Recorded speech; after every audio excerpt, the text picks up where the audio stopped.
You know that feeling, don't you? 3 in the morning. The house is silent. Everyone else is sleeping. But you're awake, wide awake, your mind spinning like a wheel that won't stop turning, thoughts cascading over thoughts. What if this happens? What if that doesn't happen? What if you said the wrong thing today? What if tomorrow brings the thing you've been dreading? What if? Your chest feels tight. Not painful exactly, but constricted, like someone wrapped a band around your ribs and keeps pulling it tighter. You try to breathe deeply, but the air doesn't seem to reach all the way down. Your heart beats a little too fast for someone lying still in the dark. And you wonder, for the 1000th time, if this is what the rest of your life looks like. This is anxiety. Not the clinical definition, not the diagnosis in the manual, but the lived experience, the thing that wakes you up and won't let you rest, the thing that turns ordinary moments into minefields. You're standing in line at the grocery store and suddenly your palms are sweating. You're about to send an email and you read it 17 times, changing words, second-guessing tone, wondering if you've said too much or not enough. You're driving to work and your mind is already 3 steps ahead, rehearsing conversations that haven't happened, preparing for disasters that probably won't come. You've learned to smile through it, haven't you? You've become exceptional at the performance. The colleague who asks how you're doing has no idea that beneath your "I'm fine" is an ocean of churning thoughts. The friend who sees you laugh doesn't know that 5 minutes ago you were fighting back tears in your car. The family member who thinks you have it all together can't see the exhaustion of holding yourself together, hour after hour, day after day. You've performed through panic attacks that no one else even noticed. You've made decisions while your mind screamed warnings and catastrophes. You've shown up to things that terrified you and acted like everything was normal. Because what else were you supposed to do? Fall apart? Let everyone see that you're barely keeping it together? That felt impossible. So you kept going, kept smiling, kept pretending. And somewhere along the way, you started to wonder if this is just who you are now, the anxious one, the worrier, the person who can't relax, the overthinker who turns simple situations into complex problems. Maybe this is your personality. Maybe this is your destiny. Maybe some people are just wired this way, and you're one of them, and there's nothing to be done except endure it. But here's what I need you to hear. Right now, before we go any further. Anxiety is not your character. It's not a flaw in your design. It's not a permanent condition you're sentenced to carry for the rest of your life. Anxiety is a pattern, a learned pattern. And anything that's learned can be unlearned. Anything that's been wired can be rewired. Anything that's become automatic can become conscious again. And once it's conscious, you have choice. And choice is where freedom lives. You didn't decide to become anxious. This wasn't a path you chose. But somewhere, somehow, your nervous system learned that the world is dangerous, that you need to be on guard, that if you let your attention wander for even a moment, something terrible might slip through. So it started watching, scanning, preparing, protecting, and it got good at it. Really good. Your brain became an expert at detecting threats, at running simulations of everything that could go wrong, at keeping you safe through constant vigilance. The problem is, it never learned to turn off. It never learned the difference between actual danger and imagined danger, between a real threat and an uncomfortable feeling, between something that requires action and something that just requires patience. So now you're stuck, running an alarm system that never stops alarming, living with a protector that never rests, carrying a weight that grows heavier every day. But this audiobook isn't about managing that weight. It's not about finding better ways to carry it, or learning to smile more convincingly while it crushes you. This is about putting it down, understanding why you picked it up in the first place, and learning to live without it. By the time we reach the end of this journey together, you won't just have tools to cope with anxiety. You'll have transformed your relationship with your own nervous system. You'll understand the science of why anxiety happens, the mechanics of how it takes hold, and most importantly, the precise steps to interrupt it, rewire it, and reclaim your life from it. Imagine waking up in the morning without that immediate sense of dread, without your mind immediately jumping to everything that could go wrong today. Imagine just waking up, opening your eyes, feeling rested, feeling curious about the day instead of afraid of it. Imagine making decisions from a place of clarity instead of fear, not agonizing over every choice, not running endless simulations of disaster, not asking 17 people for their opinion because you don't trust your own, just deciding, trusting yourself, moving forward. Imagine being in a conversation and actually being present, not planning your next sentence while the other person is talking, not scanning their face for micro-expressions of disapproval, not replaying everything you said 5 minutes ago to check for mistakes, just listening, connecting, being there. Imagine your body feeling calm, your chest loose, your breath deep and easy, your shoulders dropped instead of hunched around your ears, your jaw unclenched, your stomach settled. Imagine not carrying tension like a backpack full of rocks everywhere you go. This isn't fantasy. This isn't some unrealistic promise of permanent bliss where nothing ever bothers you again. Life will still have challenges. Stressful situations will still arise. But you'll meet them differently. You'll have a nervous system that knows how to regulate itself, a mind that knows how to distinguish between real danger and false alarm, a body that knows how to return to calm. You'll still feel anxiety sometimes, but it won't consume you. It won't define you. It won't run your life. And here's what this journey is not about. This is not about positive thinking. I'm not going to tell you to just think happy thoughts, and everything will be fine. That's not how neuroscience works.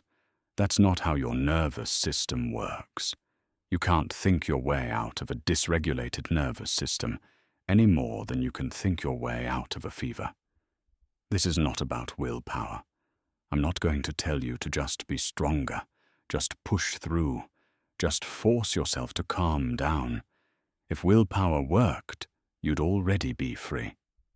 You've tried that. You've white-knuckled your way through countless situations, and it's exhausting, and it doesn't last. This is about understanding. This is about science. This is about learning how your brain actually works, and then leveraging that knowledge for your liberation. Your brain is not mysterious.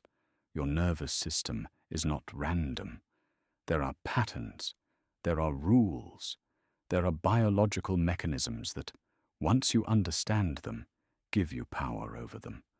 When you understand why your amygdala triggers before your prefrontal cortex can intervene, you stop blaming yourself for anxious thoughts.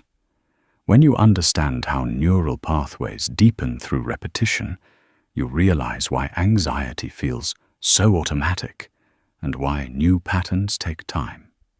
When you understand the role of your autonomic nervous system, you know exactly which interventions will actually work, and which ones are just mental gymnastics that go nowhere. This is practical. This is precise. This is not abstract philosophy or motivational platitudes. This is neuroscience translated into daily practice. Brain biology turned into life transformation. Over the course of this audiobook, you're going to learn the exact architecture of anxiety, where it comes from, why it persists, how it operates, and then you're going to learn the exact steps to dismantle it. Not all at once, not through some dramatic breakthrough, but through consistent, science-backed practices that rewire your nervous system, one interaction at a time. You're going to learn how to interrupt anxiety mid-spiral, how to bring yourself back to the present moment, even when your mind is screaming about the future, how to distinguish between a real threat that requires action and a false alarm that requires nothing but breath and patience. You're going to learn how to build a life that supports a calm nervous system instead of constantly triggering it. How sleep, nutrition, movement, and environment all play a role in your baseline anxiety level. How the choices you make every day either feed anxiety or starve it. And you're going to learn how to apply all of this under pressure. Because it's easy to feel calm when life is calm, the real test is what happens when stress hits, when deadlines loom, when conflict arises, when uncertainty dominates. That's when mastery shows itself, and that's exactly what you're going to develop. By the end, you won't be managing anxiety. You'll be mastering it. You won't be coping. You'll be thriving. You won't be surviving your own mind. You'll be sovereign over it. This is the promise. This is the path. This is what's possible when you stop fighting anxiety and start understanding it. When you stop seeing it as an enemy and start seeing it as a messenger. When you stop asking, "What's wrong with me?" and start asking, "What is my nervous system trying to tell me?" The weight you've been carrying? You're about to put it down. Not through force, not through denial, but through understanding, through science, through practice. Your anxious mind has been running the show for too long. It's time to take the reins back. It's time to master it before it masters you. Let's begin. You sit at your desk on a Tuesday afternoon. There's a meeting tomorrow, just a regular team meeting. Nothing high stakes, nothing that should matter this much.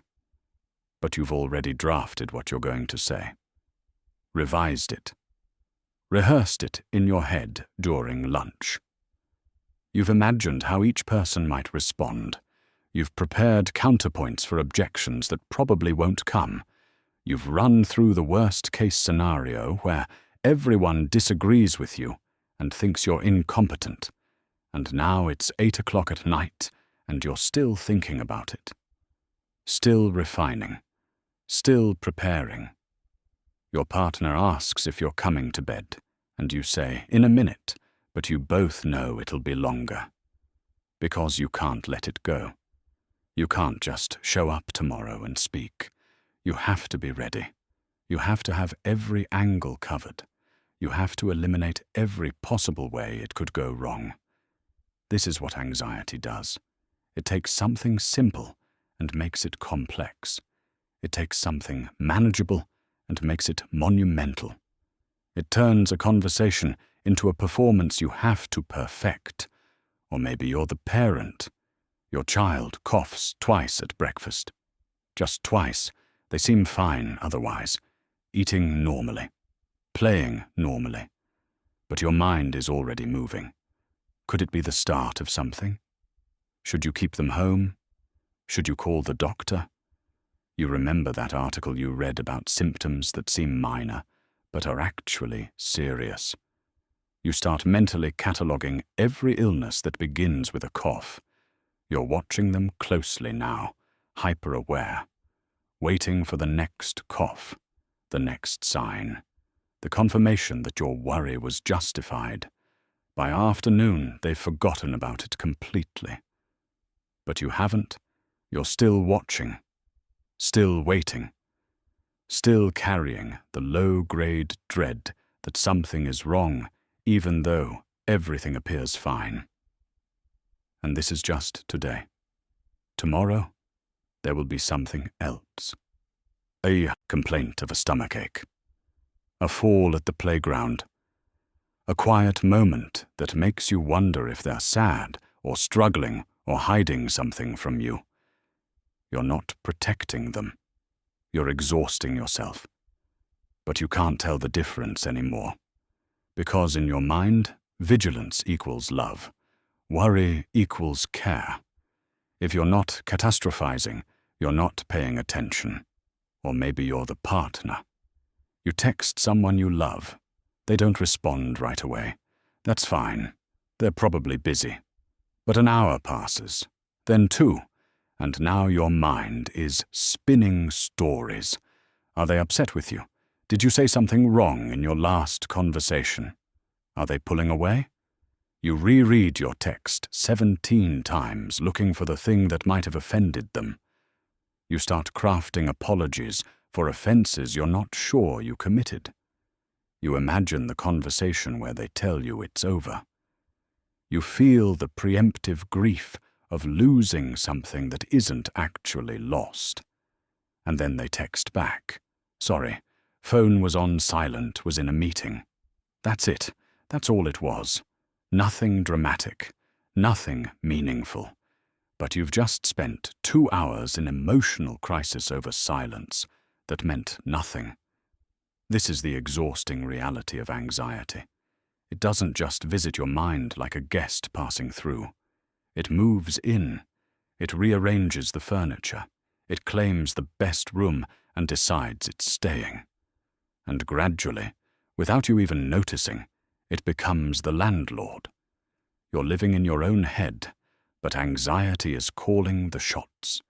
It tells you which opportunities are too risky, which conversations are too dangerous, which dreams are too ambitious, which changes are too uncertain, and you listen, not because you want to, but because the cost of not listening feels too high. The discomfort of pushing against anxiety feels worse than the disappointment of staying small. So you decline the promotion because what if you can't handle it? You don't start the business because what if it fails? You don't have the difficult conversation because what if it makes things worse? You don't travel because what if something goes wrong far from home? You don't try because what if you're not good enough? And your life gets smaller. Not all at once, not dramatically, but incrementally. One declined opportunity at a time. One avoided conversation at a time. One postponed joy at a time. You tell yourself you'll do it when you feel ready, when the conditions are right, when you're less anxious. But that day never comes, because anxiety doesn't wait for perfect conditions. It creates imperfect conditions. It generates reasons to wait, to hesitate, to stay where you are. Meanwhile, you watch other people seem to move through life with ease. They speak up in meetings without rehearsing for hours. They make decisions without agonizing. They try things without guarantees. They seem to have access to some confidence you were never given, some certainty you don't possess, some ease that feels impossible, and you feel lonely. Not just alone, but lonely in a way that's hard to explain. Because you're surrounded by people, you have relationships, you have connections, but nobody sees what's happening inside. Nobody knows how hard you're working just to appear normal, how much energy it takes to seem fine, how exhausting it is to live in 2 worlds at once. There's the exterior world, the one everyone sees, where you're competent, capable, put together. You show up on time, you meet deadlines, you fulfill responsibilities, you smile, you engage, you function.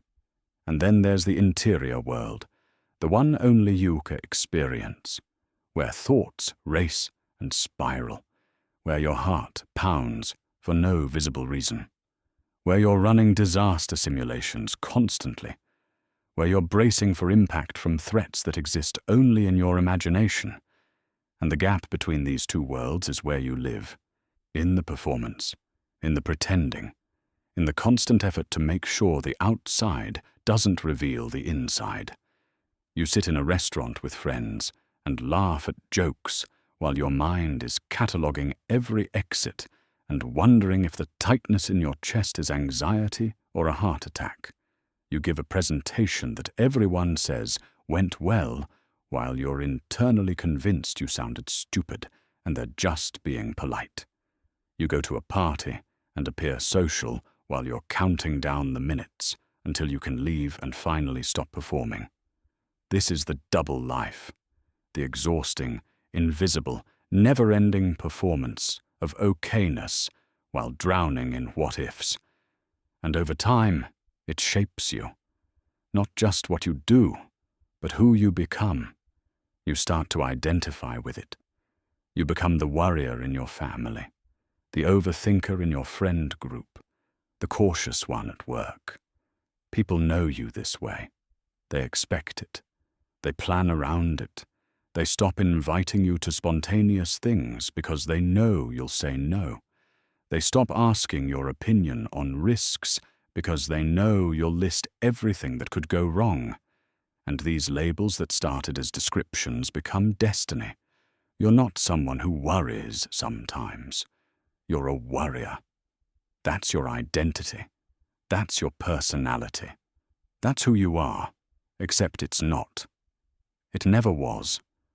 But anxiety is so good at disguising itself as character that you can't see the difference anymore. You think your caution is wisdom. Your hypervigilance is responsibility. Your catastrophizing is preparedness. You've rebranded anxiety as virtue and convinced yourself this is just how you're built. But underneath, you know something is wrong. You know this isn't how life is supposed to feel. You know that the constant state of bracing for disaster is not the same as being prepared. You know that the mental rehearsals aren't making you better at anything except rehearsing. You know that the 3 a.m. worry sessions aren't solving problems. They're creating them. You know that you're not living. You're managing. You're not thriving. You're surviving. You're not present. You're perpetually 3 steps ahead in your mind, preparing for futures that mostly never come. And the worst part, the most insidious part, you've started to believe that everyone else has it figured out, that you're the only one struggling, that there's something uniquely broken about you, that if you were just stronger, smarter, better, you'd be able to handle life the way other people seem to. But you see them through the lens of your anxiety. You see their outsides and compare them to your insides. You see their performance and don't realize they might be performing too. You see their confidence and assume it's permanent, not recognizing that they might be afraid and acting anyway. Anxiety is a liar, and one of its biggest lies is isolation. It tells you you're alone in this. It tells you everyone else is fine. It tells you that your struggle is unique and shameful and something you need to hide. So you hide it. You perform through it. You smile through the panic and function through the fear and carry on like you're not fighting a war in your own mind every single day. And it's costing you, not just peace, not just calm, but connection, real connection.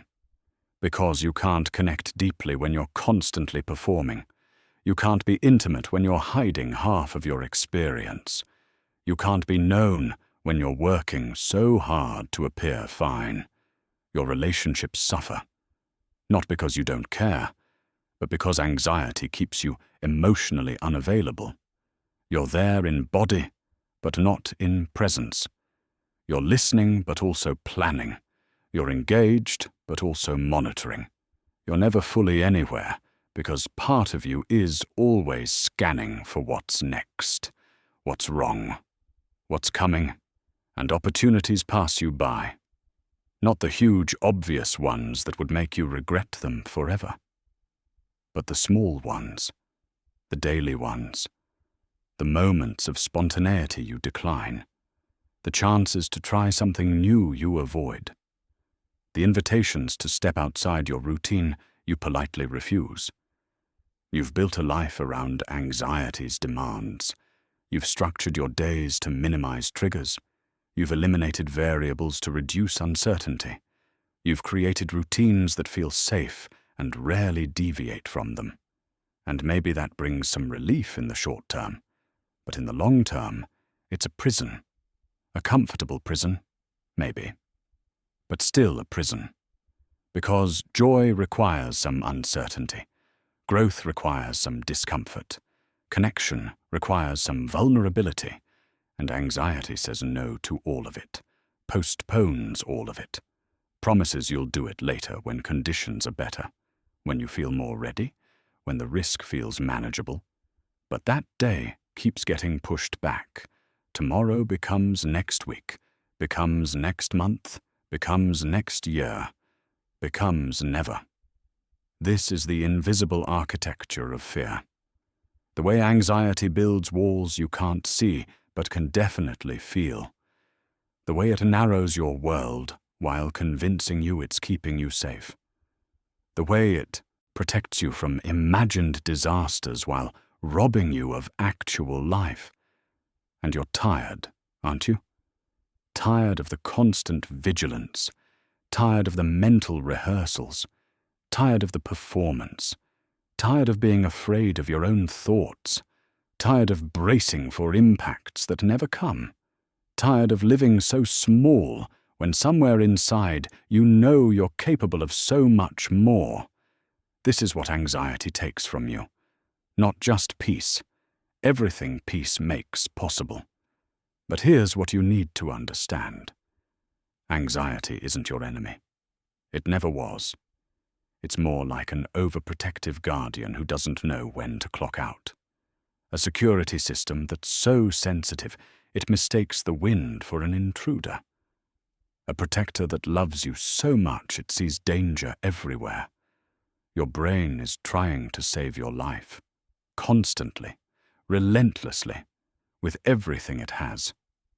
The problem is, it's using ancient equipment to navigate a modern world, and the signals are getting crossed.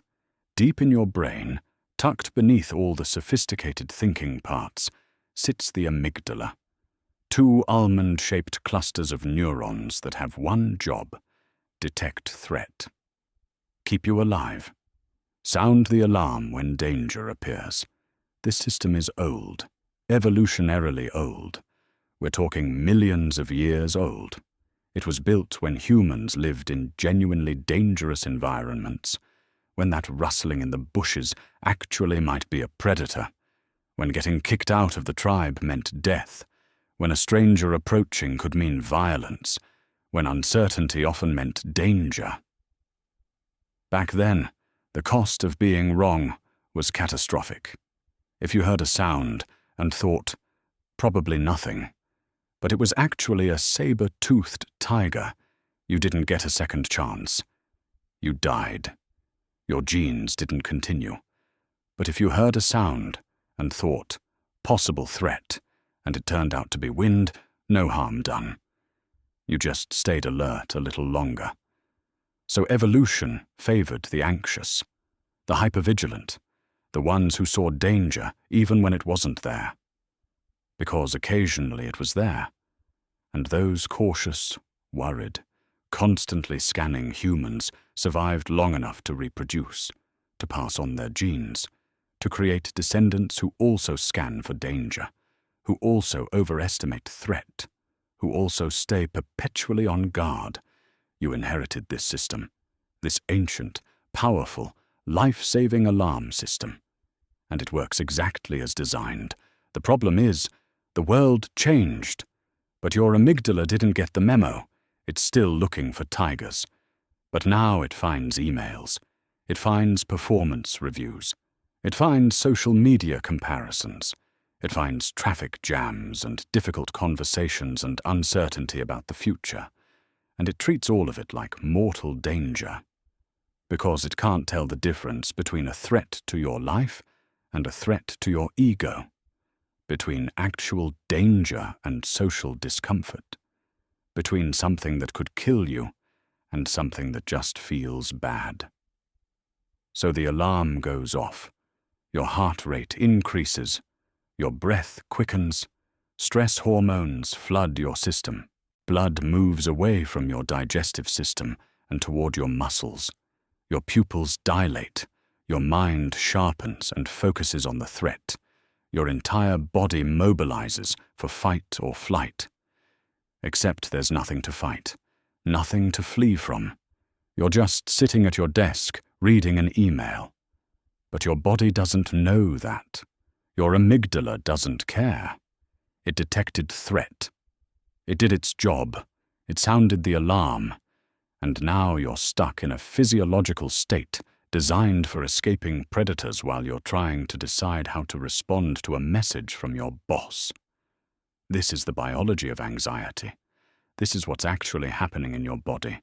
You're not weak. You're not broken. You're not failing at life. You're experiencing a biological response that's completely normal. It's just activated at the wrong times for the wrong reasons. And here's where it gets worse.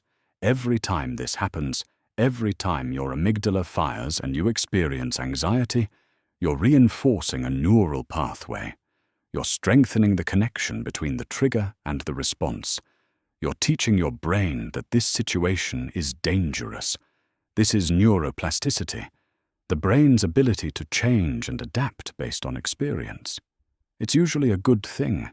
It's how you learn, how you develop skills, how you adapt to your environment. But it works both ways. You can wire helpful patterns, or you can wire unhelpful ones. When you worry about a presentation and it becomes a habit, you're creating a neural pathway. When you catastrophize about your health every time you feel something unusual, you're deepening a groove. When you scan every conversation for signs of disapproval, you're training your brain to do exactly that. The pathways you use most become the pathways that fire most easily. Think of it like a path through a forest. The first time you walk it, you have to push through brush and step over logs. It's difficult. But walk it every day for a month, and it becomes clear. Easy to follow. Automatic. You don't even have to think about where to step anymore. Your feet just know. This is what's happened with anxiety. You've walked the worry path so many times it's become a highway. Your brain defaults to it. It's the easiest route, the most familiar route, the automatic route. And there's another layer to this. Chronic stress. When your alarm system keeps firing, when you're constantly in some degree of threat response, your body produces cortisol. It's a stress hormone. In short bursts, it's helpful. It mobilizes energy, sharpens focus, prepares you for action. But cortisol was designed for brief, intense threats. Not chronic, ongoing worry. When it stays elevated, when your body is producing it day after day because you're always somewhat anxious, it starts to cause problems. It disrupts sleep. It interferes with memory. It suppresses your immune system. It makes you more reactive to stress, which creates more anxiety, which produces more cortisol. It's a cycle that feeds itself. Your nervous system learned this pattern. Somewhere along the way, it decided that hypervigilance equals survival, that constant monitoring equals safety, that if you just worry enough, prepare enough, rehearse enough, you can prevent bad things from happening. Maybe it started in childhood. Maybe your environment was unpredictable. Maybe a parent's mood could shift suddenly, and you learned to watch for signs, to read the room, to detect danger before it arrived. And that skill, that constant scanning, that hyper-awareness of emotional temperature, it kept you safe then. It worked. So your brain kept doing it. Or maybe there was loss. Someone you loved disappeared from your life, through death or divorce or distance. And your young brain made the calculation that if you worry about losing people, if you prepare for it, if you imagine it in advance, maybe it won't hurt as much when it happens. So you started practicing preemptive grief, catastrophizing as protection, expecting the worst so you're never blindsided. Or maybe it was achievement. Maybe you learned early that success equals safety, that if you're good enough, smart enough, accomplished enough, you'll be okay. But that came with pressure, with the constant need to perform, to prove yourself, to meet expectations. And beneath all that achievement was a fear that if you stopped, if you failed, if you weren't enough, everything would collapse. So anxiety became the fuel, the thing driving you forward, the thing you couldn't afford to turn off. However it started, your brain took the lesson and ran with it. It generalized from the specific situation to everything. It took a useful skill in one context and applied it everywhere. And now you can't turn it off, because your nervous system genuinely believes this is how you stay safe. This is not weakness. This is not a character flaw. This is neuroplasticity gone sideways. This is your brain getting exceptionally good at something that's no longer helpful. It's like training for a marathon and then trying to walk to the mailbox. Your body is still in marathon mode. It's doing exactly what it was trained to do. It just doesn't fit the situation anymore. And here's the crucial distinction you need to understand. There's a difference between threat perception and actual danger. Actual danger is real, objective, present. A car swerving into your lane, a person threatening violence, a fire in your building. These are genuine threats that require immediate response. Threat perception is different. It's your brain's interpretation of a situation as dangerous even when it objectively isn't. An email from your boss might trigger threat perception, but it's not actual danger. A social situation where you might be judged might feel threatening, but it's not actually dangerous. Uncertainty about the future might activate your alarm system, but it's not a present threat. Most of what you're anxious about falls into the second category, threat perception, not actual danger. Your mind misinterpreting safety signals as warning signs, your nervous system overreacting to situations that require thought, not adrenaline.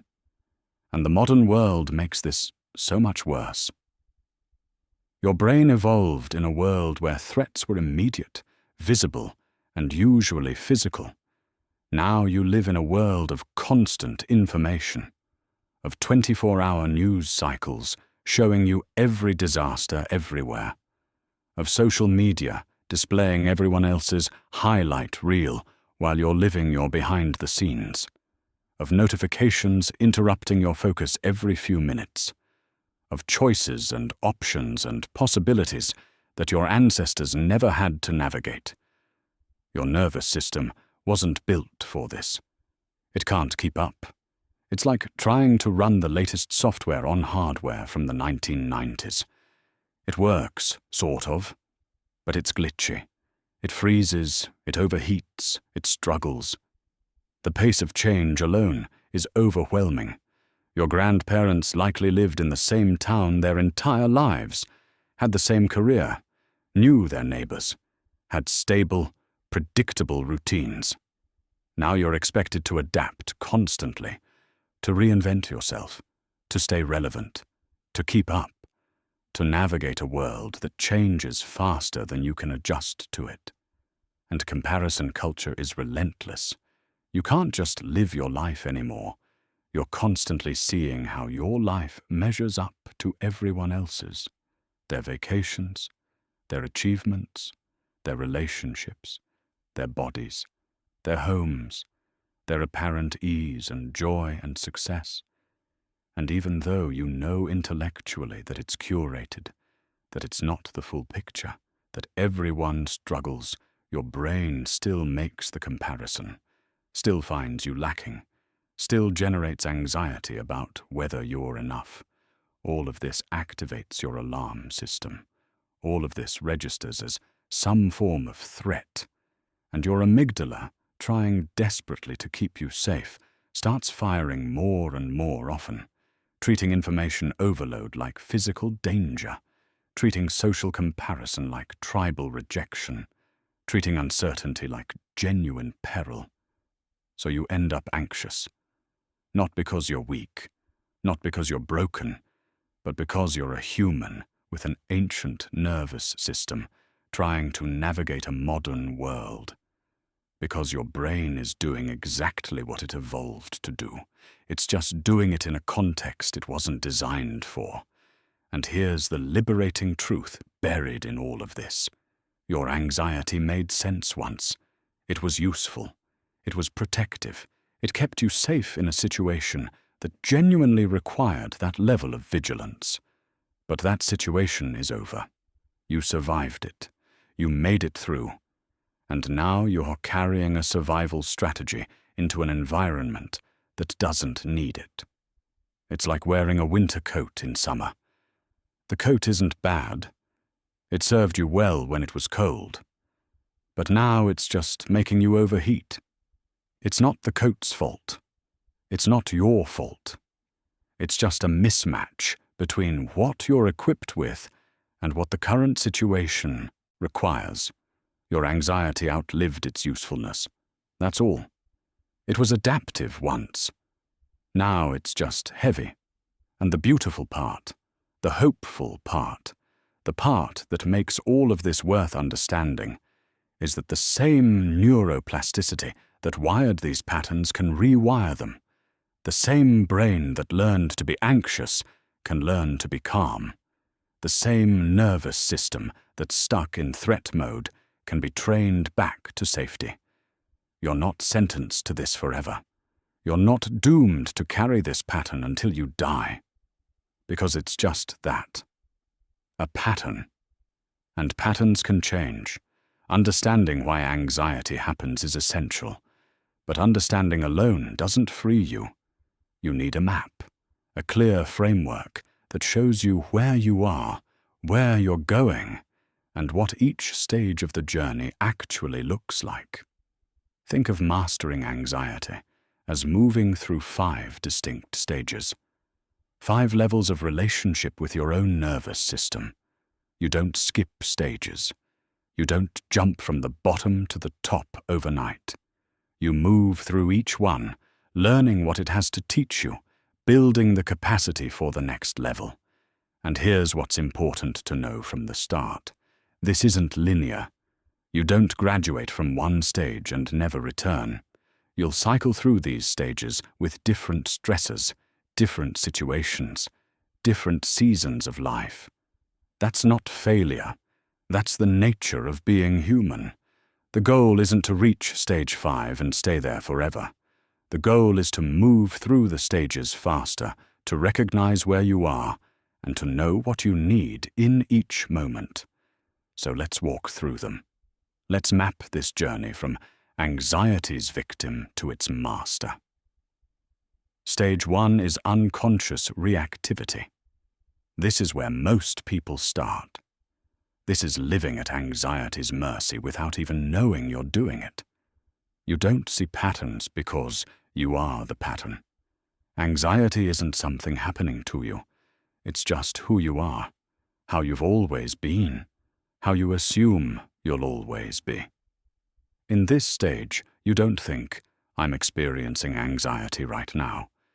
You think I'm stressed, or I'm worried, or I'm just like this. The anxiety is so woven into your identity that you can't separate yourself from it. You are the overthinker. You are the worrier. You are the anxious one. It's not a state you're in. It's who you believe you are. Your thought patterns in this stage are automatic and unquestioned. You rehearse conversations for hours and assume everyone does this. You catastrophize and think it's called being prepared. You avoid uncertainty and call it being responsible. You don't see these as symptoms of anxiety. You see them as personality traits, as the way you're built. Physically, you might not even notice what anxiety feels like in your body because it's your baseline. The tight shoulders, the shallow breathing, the clenched jaw, the knot in your stomach. You've carried these sensations so long they feel normal. You don't realize other people don't feel this way most of the time. Your relationships in this stage often reflect your anxiety without you seeing it. You might be the one who always needs reassurance, or the one who creates distance to avoid vulnerability, or the one who overfunctions to feel in control. But you don't connect these patterns to anxiety. You just think this is how relationships are, how you are in them. Decision-making feels impossible. Every choice spirals into analysis paralysis. You seek external validation constantly because you don't trust your own judgment. You change your mind repeatedly. You make decisions and then second-guess them for days. But you don't see this as anxiety interfering with choice. You just think you're indecisive, that you're not good at decisions. Most people spend years in this stage, maybe decades, because you can't change what you can't see. And when anxiety is your water, you don't know you're swimming. Then something shifts. Maybe you read something. Maybe someone points it out. Maybe the anxiety gets so loud you can't ignore it anymore. And you move into stage 2, aware but overwhelmed. This is the stage where you finally see it. You recognize that what you're experiencing is anxiety, that it's a pattern, that it's not just your personality, but a thing happening to you. And this awareness is both liberating and terrifying. Liberating because now you have language for it. Now you can name it. Now you're not alone, because other people experience this too. It's not some unique brokenness. It's anxiety. And anxiety is something that can be addressed. But terrifying because now you see how much of your life it's controlling, how many decisions it's made for you, how deeply it's shaped who you've become. And you don't know how to stop it. You're aware of the pattern, but you don't know how to interrupt it. In this stage, you can observe anxiety happening. You can watch your thoughts spiral. You can notice your body tensing. You can see yourself avoiding or overthinking or seeking reassurance. But observation doesn't equal control. You're watching it happen like you're watching a movie. Present but powerless. Your thought patterns in this stage include a lot of meta-anxiety. Anxiety about anxiety. You're anxious about something, and then you're anxious that you're anxious about it. You think, why can't I just calm down? Or, why am I like this? Or, I know this is irrational, but I can't stop. You're beating yourself up for being anxious, which creates more anxiety, which makes you beat yourself up more. Physically, you're more aware of what anxiety feels like in your body. You notice the racing heart, the tight chest, the shallow breath. But noticing doesn't give you the ability to change it yet. You feel it happening, and you just have to endure it. Wait for it to pass. Hope it doesn't get worse. Your relationships might improve slightly because you can name what's happening. You can say, I'm feeling anxious, instead of just acting out the anxiety. But you're still somewhat ruled by it. You still cancel plans when anxiety spikes. You still need reassurance. You still struggle with emotional availability. You just have more awareness of why.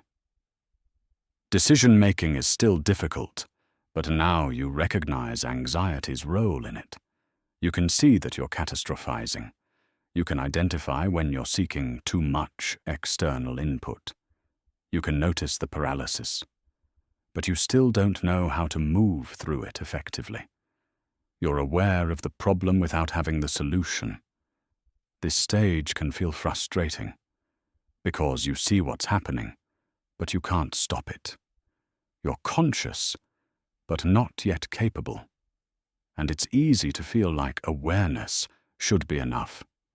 Like once you see it, it should change. But it doesn't work that way. Awareness is the first step, not the final one. Then you learn some tools, you start practicing, and you enter stage 3, intentional intervention. This is where hope enters, because for the first time, you experience moments where you actually interrupt the pattern, where you use a technique and it works, where anxiety starts to spiral and you bring yourself back, where you feel the alarm going off and you can talk yourself down. It's inconsistent. Some days the tools work beautifully. Other days they barely make a dent. Some situations you can handle. Others still overwhelm you. But you're building a repertoire. You're learning what works for you. And most importantly, you're experiencing glimpses of control. In this stage, you're actively working with anxiety. When it appears, you're trying things. Breathing exercises, grounding techniques, cognitive reframes. You're not just passively experiencing it anymore. You're engaging with it, responding to it, testing what helps. Your thought patterns start to shift. You can catch catastrophizing mid-spiral and question it. You can notice when you are rehearsing a conversation for the 5th time and choose to stop. You can identify irrational fears and talk back to them. Not perfectly. Not always. But sometimes. And sometimes is enough to build on. Physically, you're learning to regulate your nervous system. You're practicing breathing that activates your parasympathetic response. You're using movement to discharge anxiety. You're grounding yourself in your body. And you notice that when you do these things, the physical symptoms of anxiety decrease. Not immediately, not completely, but noticeably. Your relationships benefit from your growing capacity. You can stay present in difficult conversations a bit longer. You can self-soothe instead of always seeking external reassurance. You can tolerate some uncertainty without spiraling. People might notice you seem calmer, more stable, less reactive. Decision-making becomes more manageable. You can set boundaries on how long you'll deliberate. You can recognize when you've gathered enough information and it's time to choose. You can sit with some discomfort of not knowing how it'll turn out. You're building tolerance for uncertainty, one small decision at a time. The victories in this stage are small but significant. You have a panic attack, but it only lasts 10 minutes instead of an hour. You feel anxious before a presentation, but you do it anyway. You notice catastrophic thinking and redirect your attention. Each small win builds confidence, proves to you that change is possible, that you're not helpless against anxiety. With consistent practice, with enough repetitions of using your tools, you eventually move into stage 4. Embodied regulation. This is where transformation becomes tangible, where the tools you were consciously applying become automatic, where regulation isn't something you do, it's something you are. Your nervous system's baseline has shifted. You're operating from a calmer place most of the time. In this stage, anxiety still appears. Life still brings stress. Uncertainty still triggers you sometimes, but it doesn't consume you the way it used to. It doesn't take over. It doesn't run the show. You feel it, you acknowledge it, and you move through it without it derailing your entire day. Choice emerges where compulsion once ruled. You feel the urge to rehearse a conversation, and you can choose not to. You notice catastrophic thinking starting, and you can choose to redirect. You feel the pull to avoid something, and you can choose to face it anyway. The anxiety is present, but you're not enslaved to it. Your thought patterns in this stage are significantly different. You catch unhelpful thinking quickly. You reframe naturally. You can hold space for uncertainty without needing to resolve it immediately. Your inner dialogue is kinder, less critical, more supportive. You talk to yourself the way you'd talk to a good friend. Physically, your body has learned what safety feels like again. Your baseline tension is lower. You sleep better. Your digestion improves. You're not in constant low-grade stress mode. When anxiety does spike, your body knows how to return to calm. You don't need to consciously practice the breathing or the grounding. Your nervous system just does it. Your relationships deepen. You have the capacity for real intimacy because you're not constantly managing your internal state. You can be present. You can listen without planning your response. You can handle conflict without shutting down or lashing out.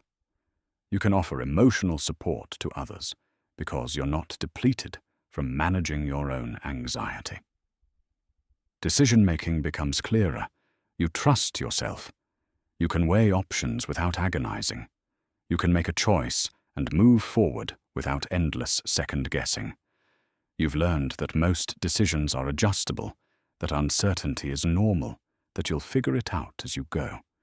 In this stage, people who've known you for years might comment that you seem different, lighter, more relaxed, more like yourself. Because you are. The real you isn't the anxious you. The real you was, always underneath, just buried under layers of hypervigilance and fear. And then, with continued practice and integration, you reach stage 5. Integration and expansion. This is mastery, not in the sense of never feeling anxiety, but in the sense that your relationship to it has fundamentally transformed. Anxiety is no longer your identity. It's information, data, a signal that something needs your attention. Nothing more, nothing less. In this stage, you can feel fear and meet it with curiosity instead of dread. When anxiety appears, instead of thinking, "Oh no, not this again," you think, "Interesting. What's this about? What does this need?" You've developed such a sturdy foundation that anxiety can't knock you over. It might sway you, but it can't topple you. Your capacity for presence expands dramatically. You can be fully here, in this moment, without your mind constantly pulling you into past or future. You can experience joy without waiting for the other shoe to drop. You can rest without guilt. You can be still without restlessness. Your thought patterns in this stage are flexible and adaptive. You can hold multiple perspectives simultaneously. You can sit with paradox. You can tolerate not knowing. You recognize thoughts as mental events, not facts. You don't believe everything you think. Physically, you inhabit your body with ease. You're attuned to its signals. You know what you need. You respond to stress with appropriate action instead of chronic tension. Your nervous system is resilient. It can handle intensity and return to baseline efficiently. Your relationships are characterized by genuine connection. You're emotionally available. You can be vulnerable without fear of catastrophe. You can handle others' emotions without taking them on. You can set boundaries from love instead of fear. You attract and maintain healthier dynamics because you are operating from a healthier place. Decision-making flows. You make choices aligned with your values. You can act in the face of uncertainty. You can commit without needing guarantees. You've learned to trust the process, to trust yourself, to trust that you'll handle whatever comes. This is the stage where your life expands, where you say yes to things that would have terrified you before, where you take risks that feel exciting instead of dangerous, where you build the life you actually want instead of the small, safe life anxiety demanded. But remember, you'll cycle through these stages throughout your life. A new stressor might temporarily drop you back to stage 2 or 3. That's normal. The difference is you'll recognize it. You'll know what to do. You'll move through it faster. You won't lose everything you've built. You'll just be reminded that mastery isn't a destination. It's a practice, a relationship, a journey that continues as long as you're alive. Now that you understand the stages, you need the method, the actual technique that interrupts anxiety's cascade and brings you back to yourself. This is the tool you'll use hundreds of times, the sequence that will gradually rewire your nervous system from reactive to responsive. It's simple. 4 steps. Not easy, especially at first, but simple. And simplicity matters because when anxiety hits, you can't execute complex strategies. You need something clear, something you can remember when your mind is spinning. Something that works whether you're at home or in a meeting or lying awake at 3 in the morning. This is the sovereignty sequence, your 4-step reset, your way back to yourself when anxiety tries to take over. Step 1. Name and claim. When you feel anxiety rising, the first thing you do is acknowledge it. Out loud, if possible. Silently, if you're in public. But you name it. You say, I notice anxiety here, or anxiety is present, or simply, this is anxiety. Not, I am anxious. Notice the difference. I am anxious makes anxiety your identity. It's who you are in that moment. But I notice anxiety creates distance. It makes anxiety something you're experiencing, not something you are. You're the observer. Anxiety is the observed. This externalization is crucial. It's the difference between being inside the storm and watching the storm from shelter. When you're inside it, you are it. When you're watching it, you have perspective, you have choice, and you do this without judgment. Not, oh God, I'm anxious again, what's wrong with me? Not, I shouldn't feel this way. Not, this is stupid, I should be over this by now.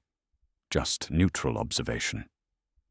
Anxiety is here, the way you'd observe clouds in the sky or traffic on the road. It's present, that's all. No story about what it means. No shame about having it. Just acknowledgement. This single step interrupts the automatic cascade, because, most of the time, anxiety spirals unnoticed. You're already 3 levels deep into catastrophizing before you realize what's happening. But when you name it immediately, when you catch it at the beginning, you stop the unconscious process. You bring it into conscious awareness, and consciousness gives you power. Step 2. Somatic anchor. Once you've named the anxiety, you bring your attention to your body, specifically to grounding points. Your feet on the floor, your seat in the chair, your breath moving in your belly. This is not positive thinking. This is not trying to think your way to calm. This is deliberately interrupting the mental spiral by returning to physical sensation. Because anxiety lives in your mind. It's thoughts about the future, worries about what might happen, rehearsals of disaster. And all of that exists in the realm of thinking. Your body, right now, in this present moment, is almost always safe. Even when your mind is screaming danger, your body is usually just sitting or standing or walking. Actually fine, actually safe, actually okay. So you redirect attention, You feel your feet on the ground. You notice the pressure, the temperature, the contact between sole and floor. You feel your body in the chair, the support beneath you, the way gravity holds you. You notice your breath, not controlling it yet, just observing it, in and out, rising and falling. This does something specific in your brain. It shifts you from default mode network, which is where rumination happens, to sensory awareness, from thinking about your experience to having your experience, from future-focused fear to present moment grounding. And when you're grounded in the present, in your actual physical reality, anxiety loses some of its grip, because anxiety needs you to believe its stories about the future. When you're fully here, fully now, those stories have less power. You might spend 30 seconds here, maybe a minute, however long it takes to feel the shift from mental chaos to physical presence. You're not trying to eliminate the anxiety. You're just anchoring yourself so you're not swept away by it. Step 3. Reality check. Now you ask yourself simple questions, direct questions that distinguish between perceived threat and actual danger. Am I safe right now, in this moment? What is actually happening versus what I'm imagining? This is where you test anxiety's claims, because anxiety is a liar. It presents possibilities as probabilities. It treats discomfort as danger. It confuses threat perception with actual threat. So you get specific. If you're anxious about a conversation tomorrow, you ask, right now, in this moment, am I safe? The answer is almost always yes. Right now, sitting here, you're safe. The conversation hasn't happened. There is no danger.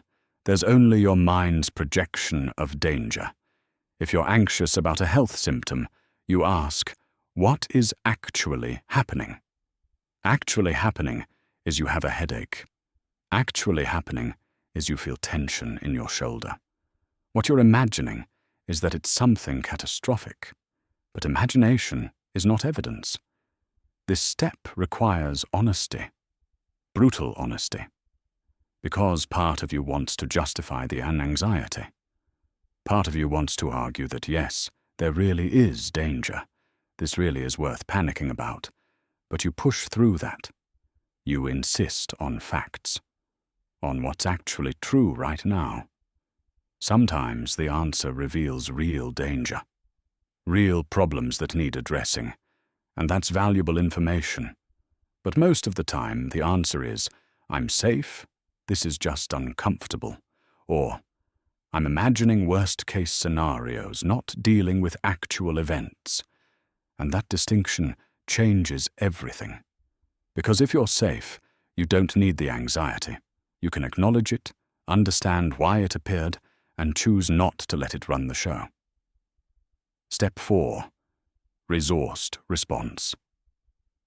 Now you choose one small action from a place of calm rather than panic. One thing you can do right now that comes from your grounded, present, rational self, instead of your anxious, future-focused, catastrophizing self. This is not about fixing everything, not about solving the whole problem. Just one small action that proves to your nervous system that you can think clearly under pressure, that you can function while feeling anxious, that anxiety doesn't have to paralyze you. Maybe it's sending a text you've been avoiding. Maybe it's taking a short walk. Maybe it's deciding to think about this later, at a designated time. Maybe it's just breathing deeply for 5 more breaths. The specific action matters less than the fact that you're choosing it consciously, deliberately, from a regulated state. This teaches your brain something crucial. It teaches that anxiety is not an emergency, that you can feel it and still function, that it's just a sensation, a state, a temporary experience, not a crisis that requires immediate reaction. Each time you do this, each time you feel anxiety and take a resourced action anyway, you're creating a new neural pathway. You're proving to your nervous system that it doesn't have to take over completely, that you've got this, that you can be trusted to handle situations even when they're uncomfortable. Let's walk through this with real scenarios. Let's see how this sequence actually works in the moments that matter. The Sunday scaries. It's evening. Tomorrow is Monday. Work is waiting. And that familiar dread is creeping in. Your mind starts running through everything on your schedule. Everything that could go wrong. Everything you have to do. The anxiety builds. Step 1. You name it. I notice Sunday anxiety here. You don't spiral into it. Don't start planning or preparing or worrying harder. You just name it. Create distance. Step 2. You ground. You feel your feet on the floor, your body on the couch. You notice your breath. 3 slow cycles, in and out. You're not thinking about Monday anymore. You're here, Sunday evening, in your living room, physically safe. Step 3. Reality check. Am I safe right now? Yes. What's actually happening versus what I'm imagining? Actually happening is it's Sunday night and tomorrow is Monday. Imagining is that tomorrow will be overwhelming and terrible. But tomorrow isn't here yet. Right now, there's no problem to solve. Step 4. Resourced response. You choose one small action. Maybe you prepare your clothes for tomorrow. Maybe you set a bedtime alarm so you get enough sleep. Maybe you watch something relaxing for 30 minutes. Whatever it is, you choose it from calm, not from panic. The difficult conversation. You need to talk to someone, a boss, a partner, a friend, about something uncomfortable, and the anticipation is killing you. You've rehearsed it 50 times. You're catastrophizing what they'll say. Your chest is tight. Step 1. I notice anxiety about this conversation. That's all. Just naming it. Step 2. Ground, feet on floor, breath in belly. 3 slow inhales. You're here, not in the conversation. Here, safe. Step 3. Am I safe right now? Yes. What's actually happening? Actually, nothing. The conversation hasn't occurred. I'm sitting here, safe, imagining outcomes. That's all. Step 4. Small action. Maybe you write down the main point you want to make. Maybe you schedule when you'll have this conversation instead of leaving it indefinite. Maybe you just decide to do it tomorrow and release it for tonight. One small, clear action from a grounded place. The career decision. You're facing a choice, stay or go, accept the offer or decline. And you can't decide. You've made lists, asked everyone's opinion, changed your mind 12 times. The indecision itself is creating massive anxiety. Step 1. I notice anxiety about this decision. Not, I need to figure this out right now, just noticing. Step 2. Grounding. Physical presence, body sensations, breath.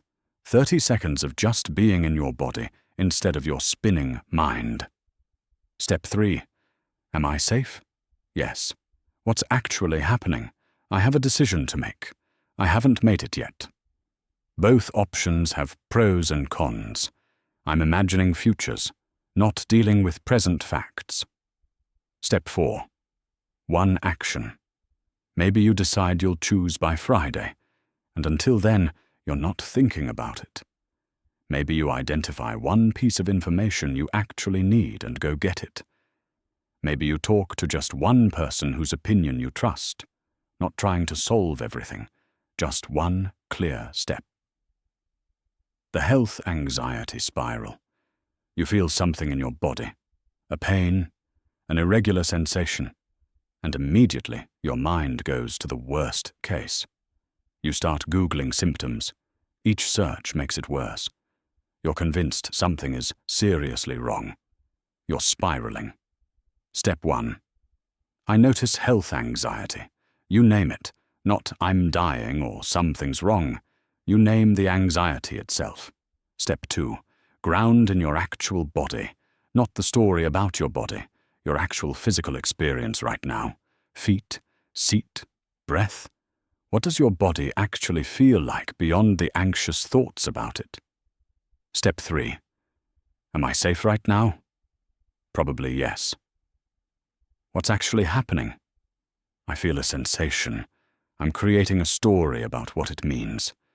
But I don't actually know. I'm imagining. Step 4. Small action. Maybe you make a doctor's appointment for peace of mind. Maybe you decide to monitor it for 3 days before acting. Maybe you close the browser and do something else for an hour. One grounded choice. This sequence works because it interrupts the automatic process. Anxiety thrives in unconsciousness, in the momentum of spiraling thoughts.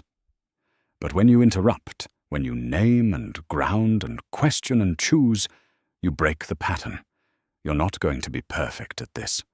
The first 20 times you try it, you might still feel anxious afterward. That's okay. You're not trying to eliminate anxiety in 4 steps.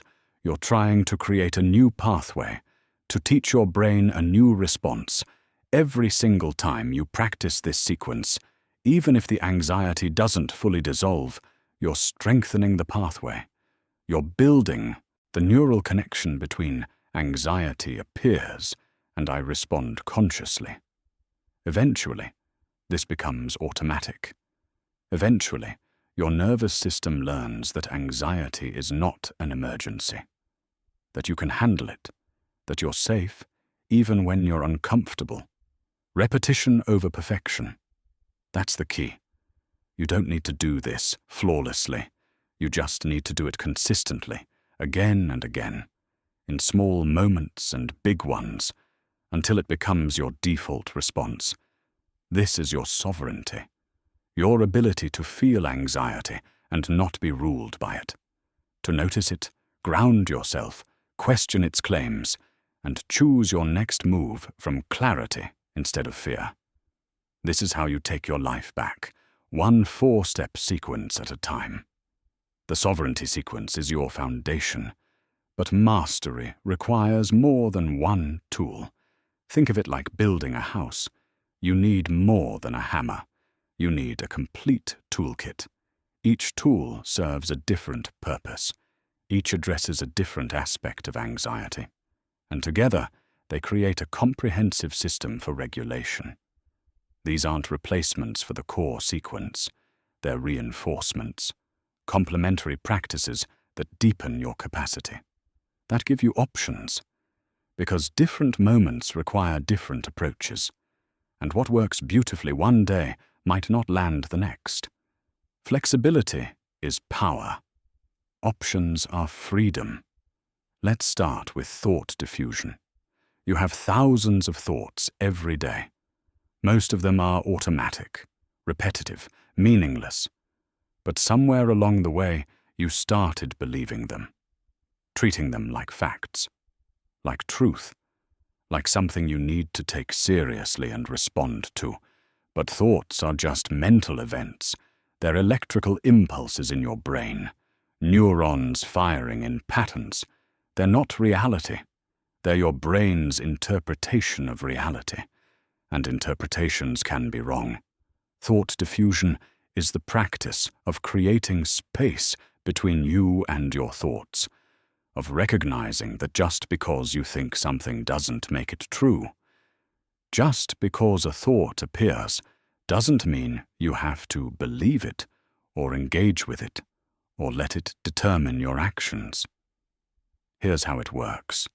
When an anxious thought appears, instead of arguing with it, or trying to suppress it, or getting swept up in it, you simply observe it.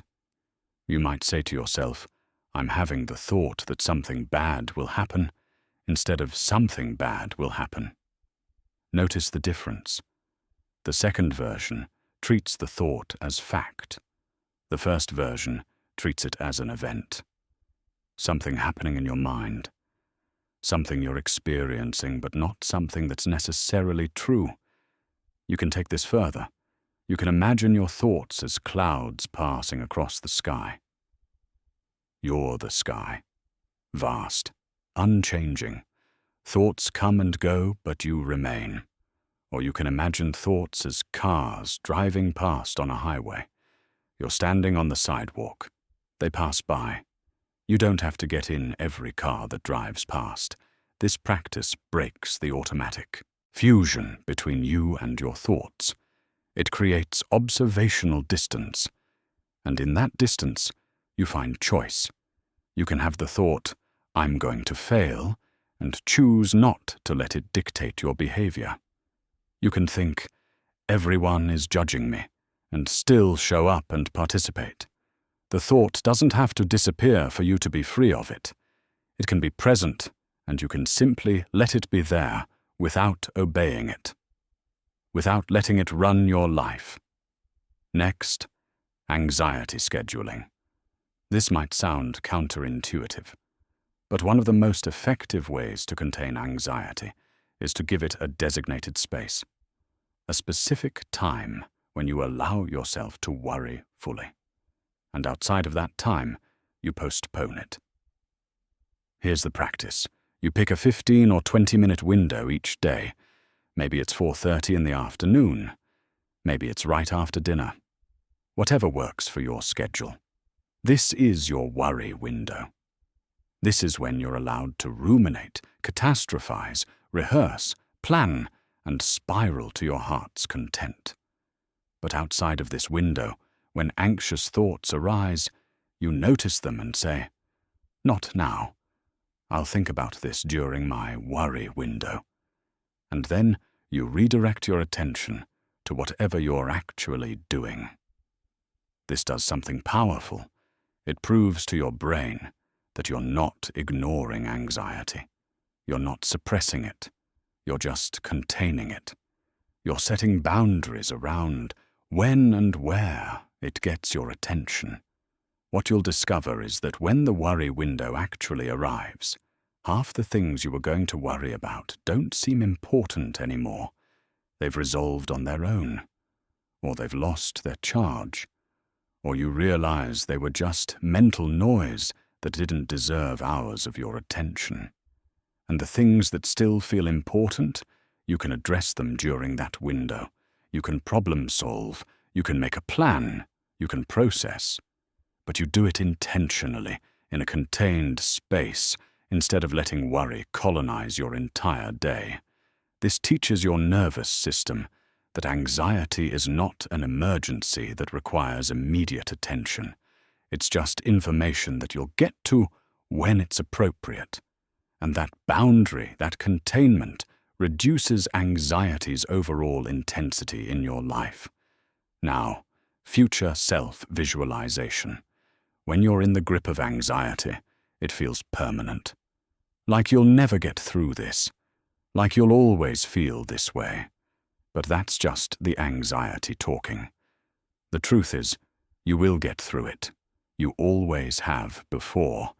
And there's a version of you, your future self, who's already on the other side of this moment. This practice connects you with that future self. You close your eyes. You imagine yourself 3 months from now, 6 months from now, a year from now. You see yourself having navigated whatever you're currently facing. You see yourself calm, grounded, at peace, having made it through. And then you ask that future self for perspective. What would they tell you right now? What do they know that you don't? What advice would they give? What can they see from the other side that you can't see from here? Often, future you is remarkably calm about the thing present you is panicking about. Future you has perspective. They know how it turned out. They know what mattered and what didn't.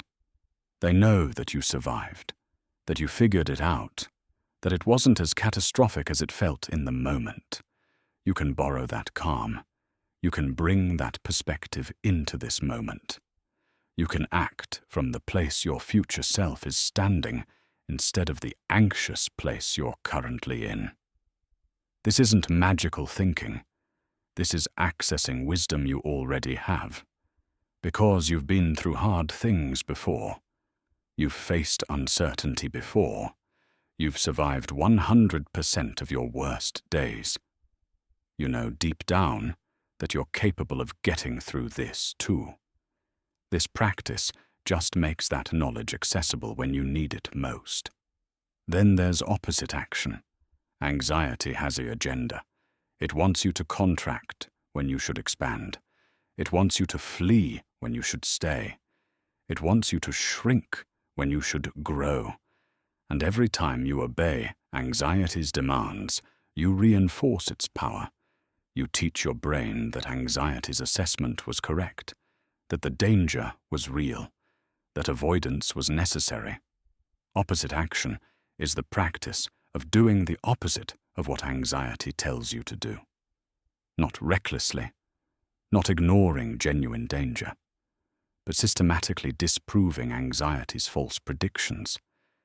If anxiety says, "Don't go to that event, you'll be uncomfortable," you go, and you discover that discomfort isn't danger, that you can handle it, that nothing catastrophic happened. If anxiety says, "Don't speak up in the meeting, you'll sound stupid," you speak up, and you find that even if you stumble over words, the world doesn't end. That people don't judge you as harshly as you judge yourself. That participation matters more than perfection. If anxiety says, "Text them again to make sure they're not mad at you," you don't text. You sit with the uncertainty, and you learn that you can tolerate not knowing, that relationships survive without constant reassurance, that your anxiety was creating problems that didn't exist. Each time you do the opposite of what anxiety demands, you gather evidence. You prove to your nervous system that anxiety's predictions are unreliable, that it's overestimating danger, that you're more capable than it thinks you are. This doesn't mean ignoring your intuition or pushing through genuine limits. It means distinguishing between anxiety's fear and your actual intuition, between discomfort that signals growth and danger that signals harm, and then courageously choosing growth even when it's uncomfortable. Social regulation is another powerful tool. You are not meant to regulate your nervous system entirely alone. Humans are social creatures. We co-regulate. We borrow calm from each other. A regulated nervous system can help regulate a dysregulated one just by being present. This is why a hug can calm you, why talking to a safe person can settle your anxiety, why being around certain people makes you feel grounded while being around others makes you feel more anxious. The practice here is identifying your co-regulators, the people whose presence calms your nervous system, the friends you can call when anxiety hits, the partner whose hand in yours brings you back to yourself, the therapist whose steady presence helps you process, and then actually using them, not trying to do this alone, not believing you should be able to handle everything by yourself, but reaching out, connecting, letting someone else's calm nervous system help stabilize yours. This isn't weakness. This is biology. This is how we're designed. We regulate each other. We soothe each other. We remind each other of safety through our presence. And as you become more regulated, you become a co-regulator for others. Your calm becomes a gift you can offer. The stability you've built becomes something others can lean on. It's reciprocal, relational, beautiful. Energy management is equally crucial. Not all stress is bad. Some stress is generative. It challenges you, helps you grow, focuses your attention, mobilizes your energy. This is the stress of a deadline that motivates you to produce your best work. The stress of a workout that builds your strength. The stress of learning something difficult that expands your capacity. But anxiety is different. Anxiety is depleting. It drains you without producing anything useful. It spins your wheels without moving you forward. It consumes energy without generating growth. Learning to distinguish between these two is essential, because you have limited nervous system capacity, limited energy. And if anxiety is constantly draining your reserves, you won't have what you need for the challenges that actually matter.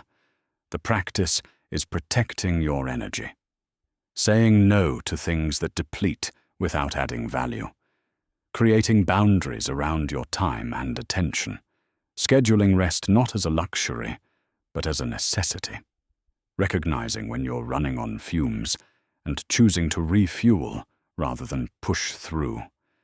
This means strategic rest, not just collapsing when you can't go any further, but proactively building in recovery time, taking breaks before you're desperate for them, protecting sleep, reducing unnecessary stimulation, creating white space in your schedule.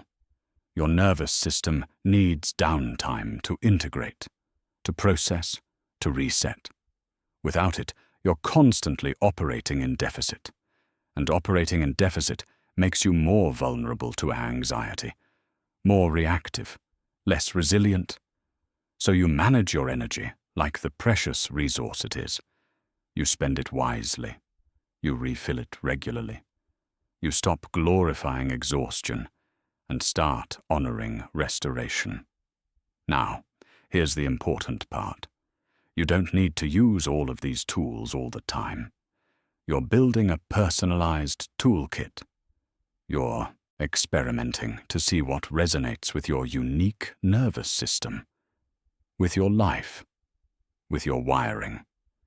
Maybe thought diffusion clicks for you immediately and becomes your go-to practice. Or maybe anxiety scheduling feels like the missing piece you've been looking for. Or maybe future self-visualization is the thing that finally gives you perspective when you're spiraling. Try them all. Give each one a genuine attempt. But then keep what works and release what doesn't. There's no virtue in forcing a practice that doesn't serve you. The goal is effectiveness, not adherence to a rigid system. And integrate them gradually. Don't try to implement everything at once. Start with the sovereignty sequence. Make that solid. Then add one of these tools. Practice it for a week or two. Let it become familiar. Then add another if you want. Slow integration is sustainable. It allows each practice to become natural instead of forced, to become a reflex instead of a technique you have to consciously remember. Over time, you'll notice yourself using these tools without deciding to use them. Thought diffusion will happen automatically when an anxious thought appears. You'll find yourself naturally scheduling worry instead of letting it dominate your day. You'll reach out to your co-regulators without having to remind yourself that connection helps. This is mastery. Not the conscious application of tools, but the embodied integration of them. They become part of how you operate, part of who you are, part of your natural response to anxiety. And that's when transformation truly happens, when regulation stops being something you do and becomes something you are. Tools and techniques matter, but they only work when you're building them on a solid foundation. You can practice the sovereignty sequence perfectly. You can master every tool in your regulation repertoire. But if you're running on 4 hours of sleep, eating erratically, never moving your body, and living in chaos, you're trying to build a house on sand. Sustainable transformation doesn't come from acute intervention alone. It comes from lifestyle design, from creating the conditions in which a calm nervous system can exist, from recognizing that how you live every single day either feeds anxiety or starves it. These aren't extras. These aren't nice-to-haves that you'll get to eventually. These are the foundation, the non-negotiables, the things that make everything else possible. Let's start with sleep sovereignty. Sleep is not optional. It's not something you sacrifice for productivity or binge-watching or scrolling. Sleep is when your nervous system recalibrates, when your brain processes the day's experiences, when cortisol drops and your body repairs itself. Without adequate sleep, you're operating with a dysregulated nervous system before you even start the day. You know this from experience. Notice how anxiety is worse when you're sleep-deprived, how small things feel overwhelming, how you're more reactive, more irritable, more prone to catastrophizing. That's not coincidence. That's biology. When you don't sleep enough, your amygdala becomes hyperactive. Your prefrontal cortex, the part of your brain responsible for rational thought and emotional regulation, goes offline. You're literally running on your most primitive survival mechanisms, and those mechanisms see danger everywhere. Sleep sovereignty means protecting your rest like it's sacred. It means consistent sleep and wake times, even on weekends. It means creating a bedroom environment that supports sleep, dark, cool, quiet. It means turning off screens an hour before bed so blue light doesn't suppress melatonin. It means having a wind-down routine that signals to your body that sleep is coming. Your circadian rhythm, your body's internal clock, craves consistency. When you go to bed at wildly different times, when you sleep in drastically on weekends, you're constantly jet-lagging yourself.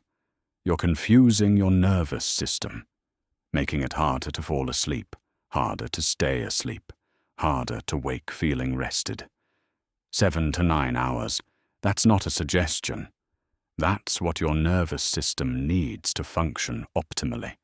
Less than that, consistently, and you're in chronic deficit. And chronic deficit means chronic dysregulation, which means higher baseline anxiety. You cannot think your way out of the anxiety created by sleep deprivation. No tool will compensate for exhaustion. Sleep first. Everything else builds from there. Next, nutritional neuroscience. What you eat directly affects how you feel. Not eventually. Not theoretically. Immediately. Because your brain runs on nutrients. Your neurotransmitters are built from amino acids. Your mood is influenced by your blood sugar, and your gut is in constant communication with your brain. Blood sugar stability is crucial. When you eat refined carbohydrates, sugar, processed foods, your blood sugar spikes. You get a burst of energy, maybe even a burst of good mood. But what goes up must come down, and when it crashes, so does your mood. You become irritable, anxious, unable to focus, craving more sugar to bring you back up. This roller coaster keeps your nervous system in a state of stress. Your body interprets those crashes as emergencies. It releases stress hormones. It activates your fight or flight response, and you end up anxious without even knowing why.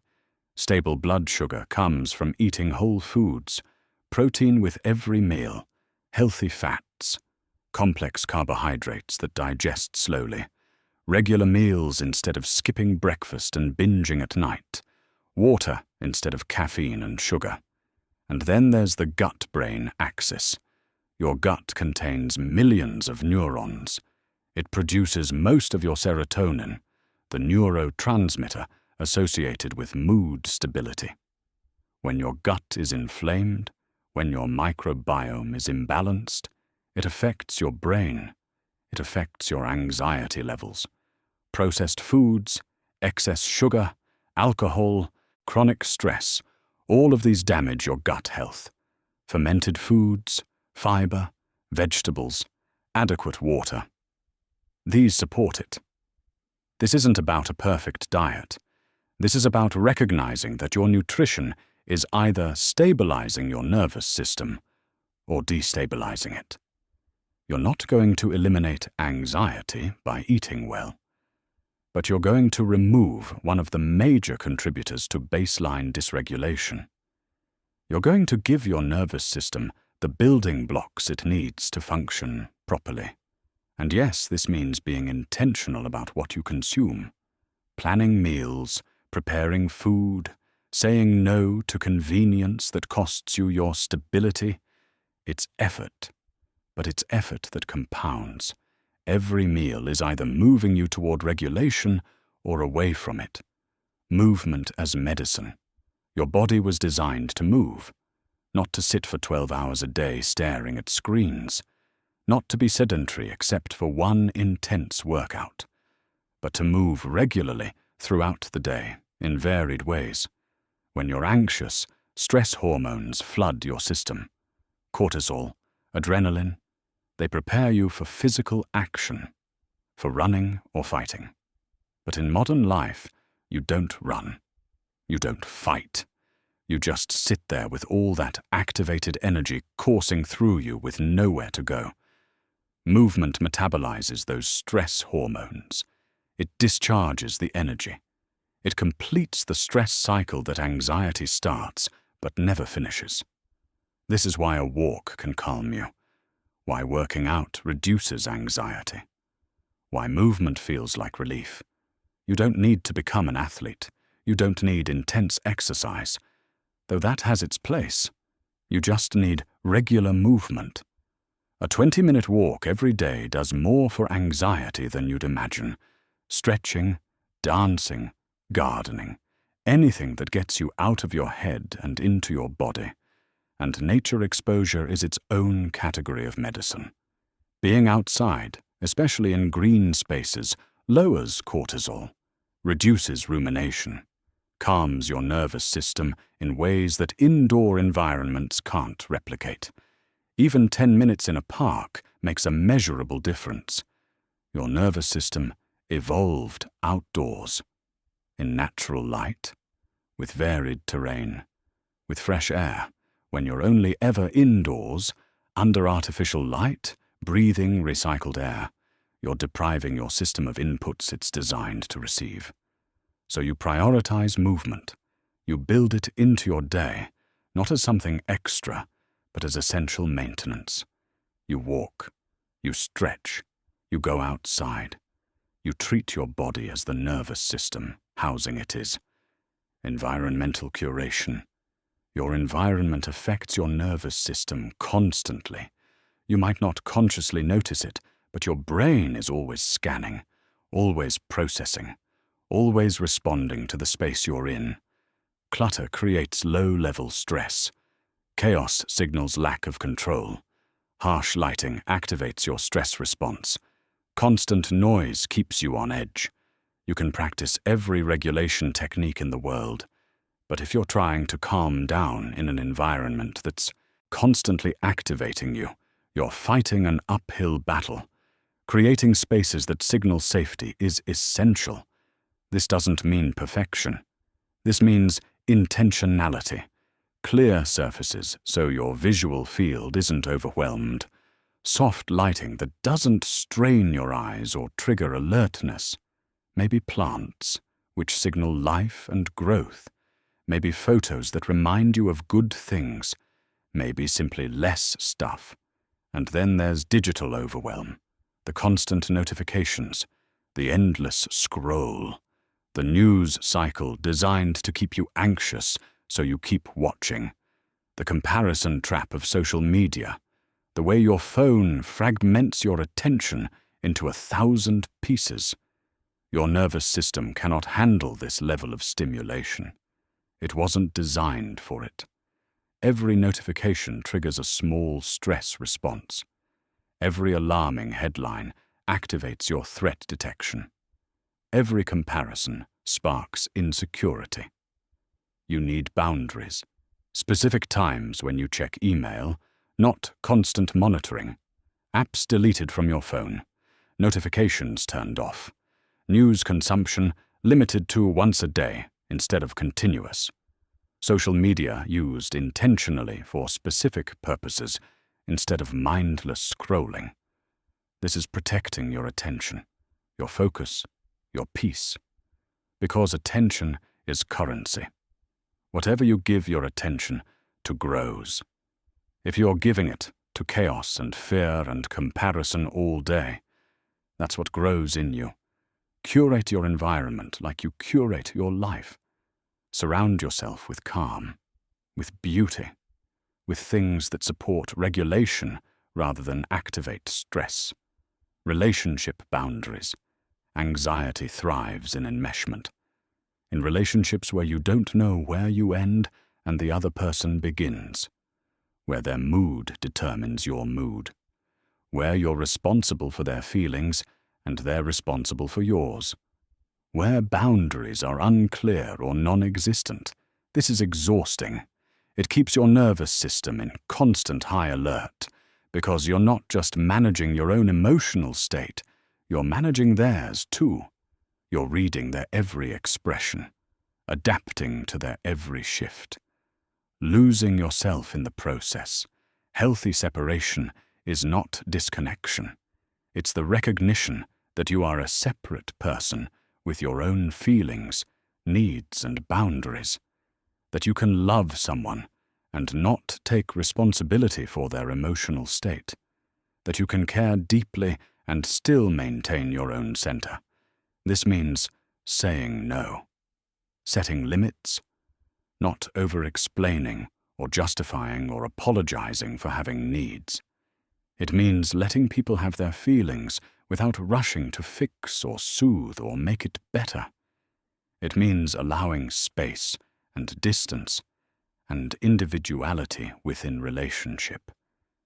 It also means choosing relationships with people who support your regulation, who respect your boundaries, who can handle conflict without manipulation or volatility, who meet you with consistency and safety. Some relationships will feed your anxiety no matter what you do. They're chaotic, unpredictable, demanding.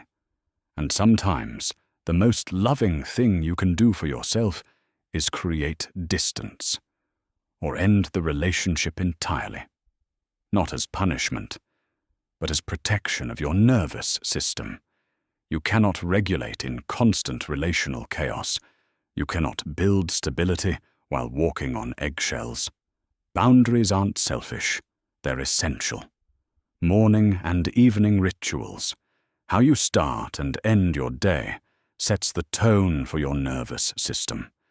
If you wake up and immediately grab your phone, scroll through anxiety-inducing news, and rush into your day without pause, you're starting dysregulated. If you stay up late, screen time until you can't keep your eyes open, and collapse into bed with your mind racing, you're ending dysregulated. Morning rituals don't have to be elaborate. Maybe it's 5 minutes of stretching before you check your phone. Maybe it's a few deep breaths while your coffee brews. Maybe it's stepping outside to feel the morning air. Whatever it is, it's intentional. It's grounding. It signals to your nervous system that you're starting this day from a place of presence, not panic. Evening rituals create the bookend. They help your nervous system transition from the activity of day to the rest of night. Maybe it's a short walk after dinner. Maybe it's journaling to process the day. Maybe it's reading instead of scrolling. Maybe it's a few minutes of stretching or breathing. These rituals create predictability in an unpredictable world. Your nervous system loves predictability. It signals safety. When the same calming things happen at the same time each day, your body learns to anticipate rest, to prepare for calm, to trust the rhythm. This is not about rigid perfection. Life happens. You'll miss days. But the practice is the consistency over time. the pattern that becomes familiar, the anchors at the beginning and end of each day that remind your nervous system it's safe. None of this is glamorous. None of this is a quick fix. But this is the foundation. This is what makes everything else possible. Because you cannot think your way out of dysregulation caused by chronic sleep deprivation. You cannot breathe your way through anxiety fueled by blood sugar crashes. You cannot ground yourself in a chaotic environment with no boundaries and terrible sleep. The tools work, but they work exponentially better when you're building them on a foundation of good sleep, stable nutrition, regular movement, a supportive environment, healthy relationships, and daily rhythms that support regulation. This is lifestyle design for nervous system health. This is choosing, day after day, to create conditions that allow calm to exist. Not someday, not when everything is perfect, but now, today. In the choices you make about when you sleep, what you eat, how you move, what you consume, who you spend time with, and how you structure your days. This is the architecture of an unshakable nervous system. You might be wondering if any of this is actually real, if these practices truly work, or if they're just feel-good concepts with no substance, if change is actually possible, or if you're destined to be anxious forever. So let's talk about the science. Let's ground this journey in brain mechanics, because transformation isn't mystical. It's mechanical. You're not fighting your biology. You're working with it.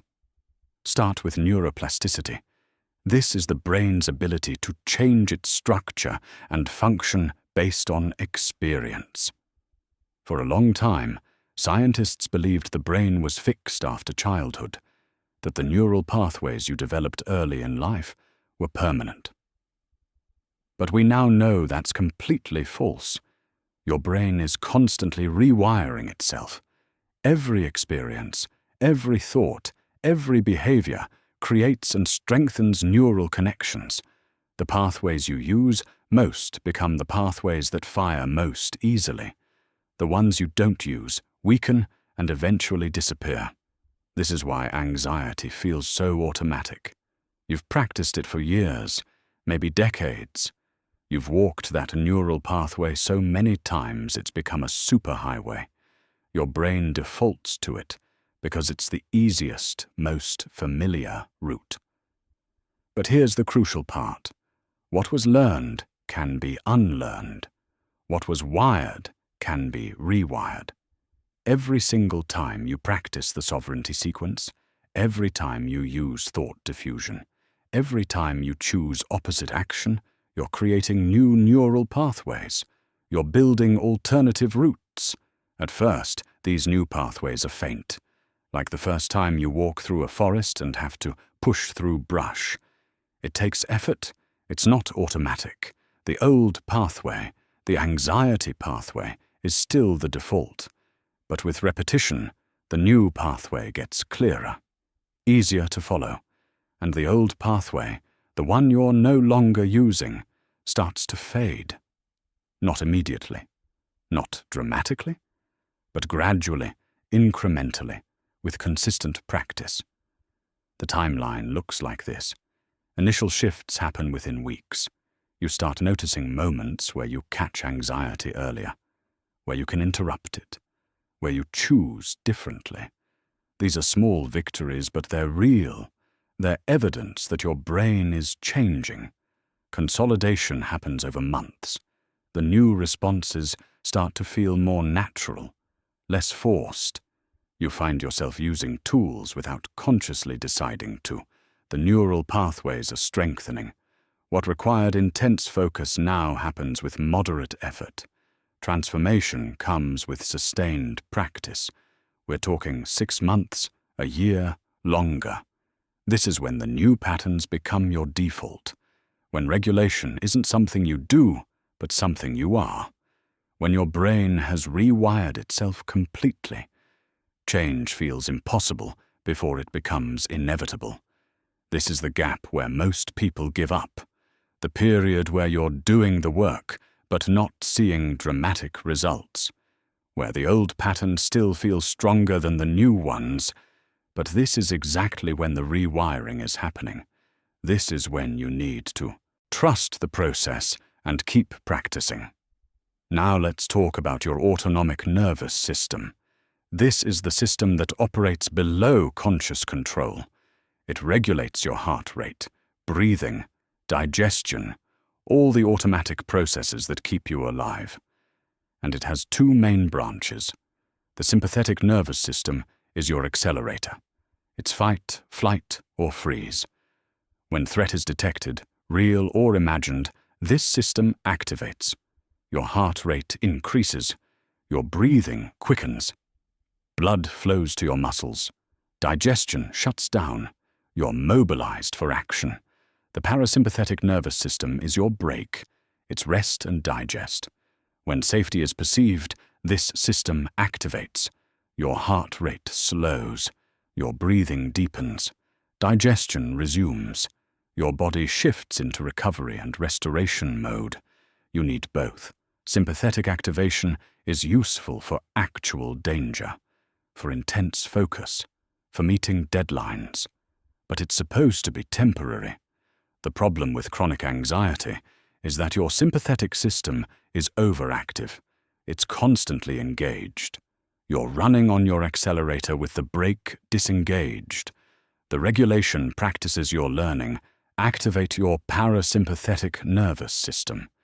Deep breathing, grounding, movement, all of these signal to your body that it's safe, that it can shift out of threat mode and into rest mode.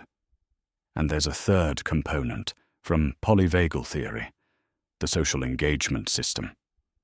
This is the newest part of your nervous system, evolutionarily speaking. It's activated through connection with safe others, through eye contact, facial expressions, vocal tone.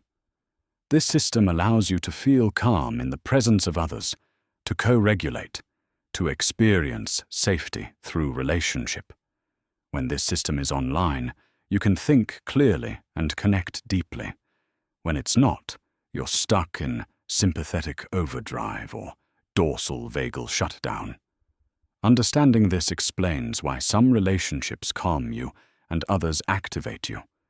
Why connection can be the most powerful regulation tool you have.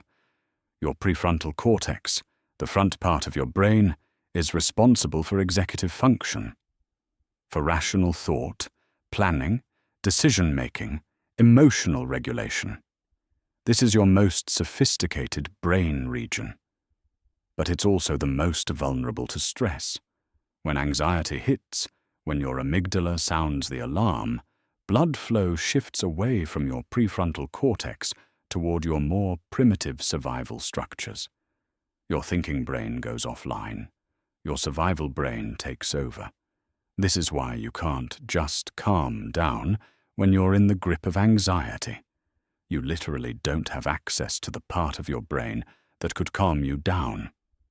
This is not a character flaw. This is biology. Your brain is prioritizing survival over sophistication. And in that state, rational thought is impaired. This is why you catastrophize, why you can't see alternatives, why everything feels impossible and overwhelming. Regulation practices restore top-down processing. They bring your prefrontal cortex back online. They give you access to rational thought again, not by forcing it, but by calming your nervous system enough that your brain can shift out of survival mode and back into thinking mode. The default mode network is another crucial piece. This is a network of brain regions that's active when you're not focused on the external world, when you're daydreaming, remembering, planning, and ruminating. Rumination is your brain's screensaver. When you're not actively engaged in something, your mind wanders. And for people with anxiety, it wanders toward worry, toward worst-case scenarios, toward reviewing the past or rehearsing the future. This is why distraction alone doesn't work. You can watch TV to avoid your anxiety, but the moment the show ends, your default mode network kicks back in and the rumination resumes. You haven't changed anything. You've just postponed it. But mindfulness practices, meditation, focused attention, these literally change your default mode network. Brain imaging studies show that consistent meditation practice reduces activity in the regions associated with rumination. It strengthens the regions associated with present moment awareness and emotional regulation. This isn't metaphorical. This is structural change in your brain. Your gray matter, the tissue that contains neurons, actually increases in areas associated with attention and emotional regulation. Your amygdala, the fear center, actually shrinks. These changes don't happen overnight. They require consistent practice. But they're measurable, objective, real. Let's talk about the stress response timeline. Acute anxiety, the kind that shows up in response to an actual stressor, has a purpose. It mobilizes you. It focuses your attention. It prepares you for action. And once the stressor is resolved, your body returns to baseline. This is healthy. This is adaptive. Chronic anxiety is different. This is when your stress response is activated constantly, when there's no resolution, no return to baseline. Your body is producing cortisol and adrenaline continuously, and this causes damage. Chronic elevated cortisol suppresses your immune system. It interferes with memory consolidation. It disrupts sleep. It increases inflammation throughout your body. It keeps you in a state of constant low-grade emergency that wears down every system. Your nervous system needs recovery windows, times when stress is off and restoration is on. Without these windows, you're running a deficit that compounds daily, and no amount of tools or techniques will compensate for chronic depletion. This is why the lifestyle foundations matter so much, why sleep and nutrition and movement aren't optional. They create the recovery windows your nervous system desperately needs. Now, the research. Cognitive behavioral therapy, the practice of identifying and challenging anxious thoughts, has decades of evidence supporting its efficacy. Study after study shows it reduces anxiety as effectively as medication, often with longer-lasting results. Because it's teaching your brain new patterns. It's rewiring the pathways. Breathwork, particularly slow, deep breathing, stimulates your vagus nerve. This is the main nerve of your parasympathetic system. When you breathe slowly and deeply, you're directly activating your body's calming mechanisms. This isn't placebo. This is physiology. Studies show that 6 breaths per minute is optimal for vagal nerve stimulation. Inhale for 5 seconds. Exhale for 5 seconds. This specific rhythm maximizes heart rate variability, a marker of nervous system flexibility and resilience. Meditation research is extensive. We have brain scans showing structural changes in long-term meditators.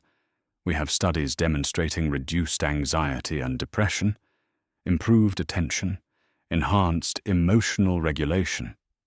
And these benefits appear after just 8 weeks of consistent practice. Exercise research shows that regular physical activity reduces anxiety as effectively as anti-anxiety medication for many people. It changes brain chemistry, increases endorphins, reduces stress hormones, improves sleep quality, and it has 0 negative side effects. Nature exposure studies show measurable decreases in cortisol after just 20 minutes in green spaces, reductions in rumination, improvements in mood.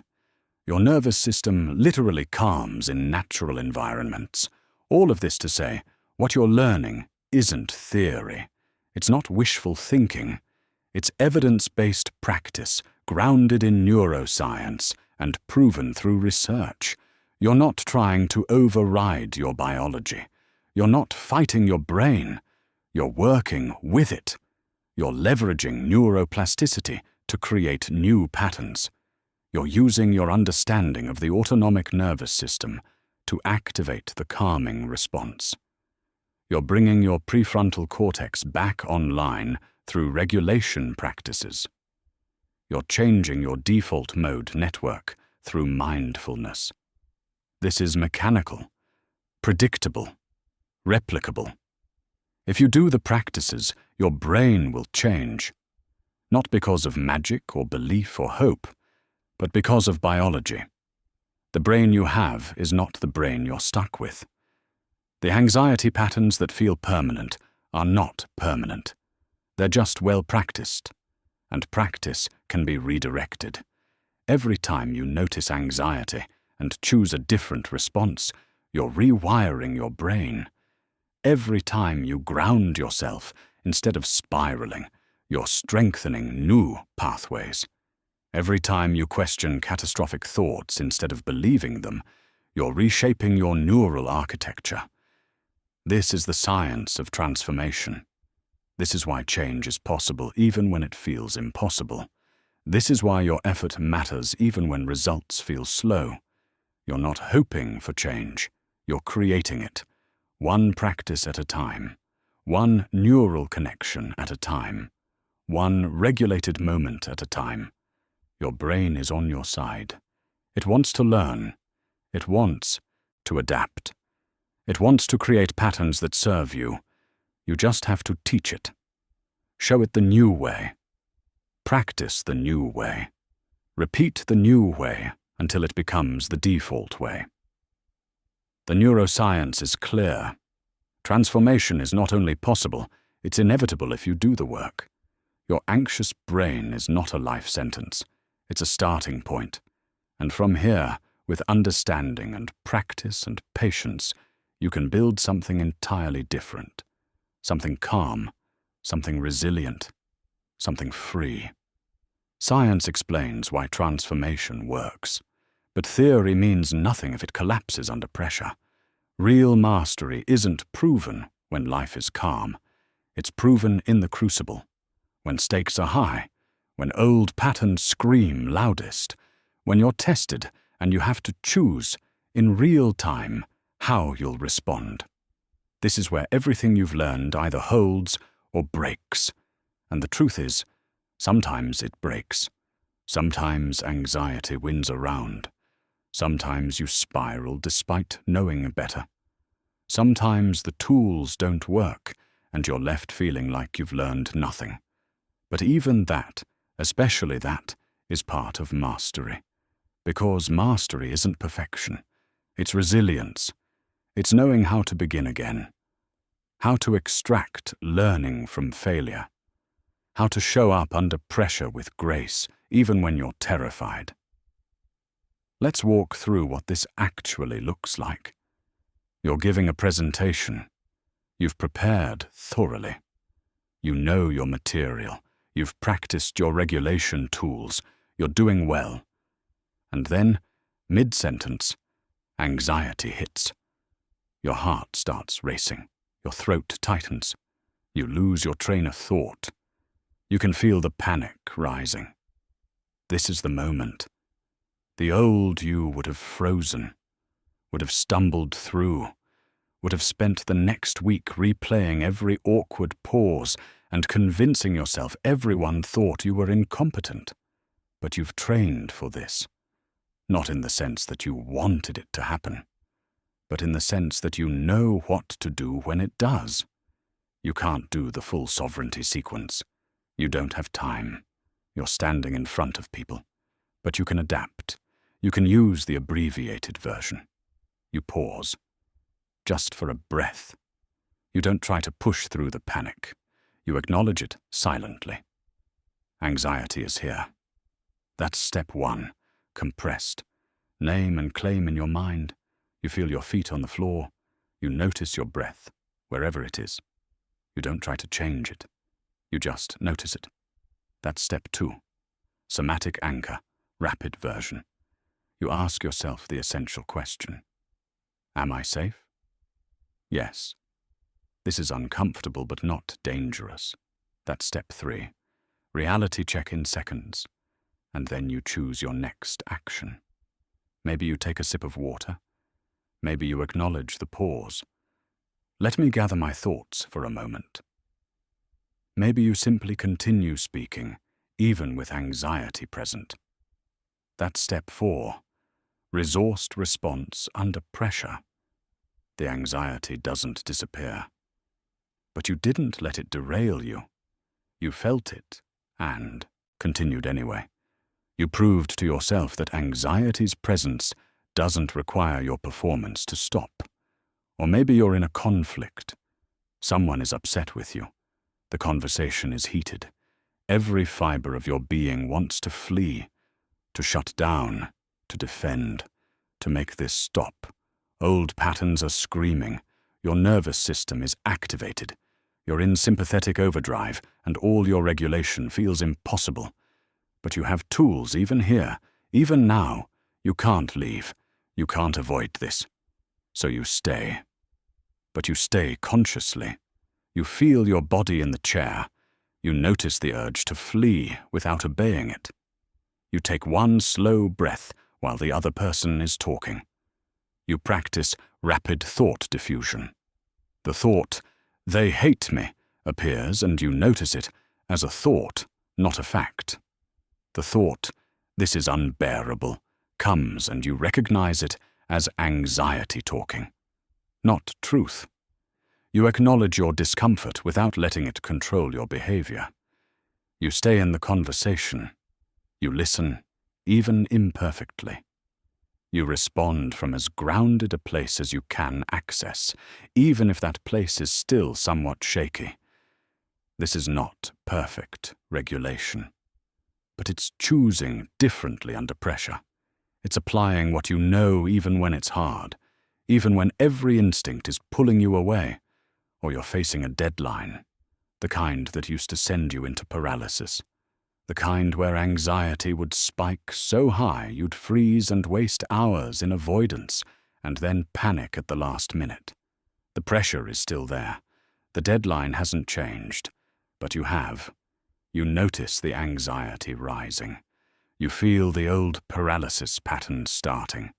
But instead of either fighting it or surrendering to it, you work with it. You do a 2-minute grounding practice. Feet, breath, reality check. You remind yourself, I've met deadlines before. I'll meet this one. Anxiety is present, but I can still think. You break the task into the smallest possible next step. Not finish the whole project. Just write one paragraph, or make one phone call, or outline the first section. You act from whatever regulation you can access. It's not perfect calm, but it's functional. And function is what you need. These high-pressure moments are where you discover what you've actually integrated. Because integration isn't intellectual understanding. It's embodied response. It's what you do automatically when there's no time to think. And sometimes you'll fail. Sometimes anxiety will win the round. You'll freeze in the presentation. You'll shut down in the conflict. You'll miss the deadline despite everything you know. This is where failure integration becomes essential. Because what you do after anxiety wins determines whether you're building mastery or staying stuck. The old pattern is shame, self-criticism. I should know better by now. I've learned all these tools and I still failed. I'm hopeless. I'll never change. But that's just anxiety talking. Anxiety loves shame because shame keeps you stuck. Shame makes you want to give up, to stop trying, to accept that you're broken. The new pattern is curiosity, data collection. That was hard. What happened? What triggered the spike? Which tool did I try? Why didn't it work? What would I do differently next time? Relapse becomes information, not identity. You didn't fail because you're a failure. You encountered a situation that exceeded your current capacity. That's useful information. It tells you where to practice more, what to strengthen, what to add to your toolkit. And then you begin again. Not from square one. You don't lose everything you've built. You just continue from where you are. You practice the tools again. You face the next challenge. You keep going.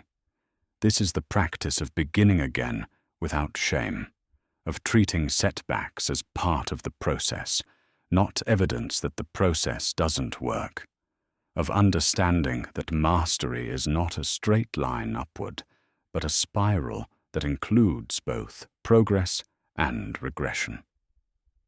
Now, the vulnerability paradox. Sometimes the most powerful thing you can do with anxiety is acknowledge it out loud. You're in a meeting and you feel anxiety rising. Instead of trying to hide it, instead of performing calm while drowning inside, you simply say, "I'm feeling a bit anxious about this topic." That's it. Simple acknowledgement. What you often discover is that naming it diffuses it. The energy you are spending on hiding the anxiety is freed up. The fear that someone will notice becomes irrelevant because you've already disclosed it. And frequently, the response you get is understanding, not judgment. But there's nuance here.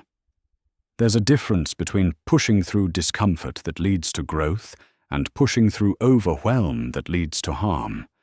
Growth edge feels uncomfortable but manageable. You're stretched but not broken. You're scared but you can still breathe. You're anxious but you can still function. This is where you practice. This is where you build capacity. Genuine overwhelm feels unmanageable. You can't breathe. You can't think. You're in shutdown or complete panic. This is not the time to push through.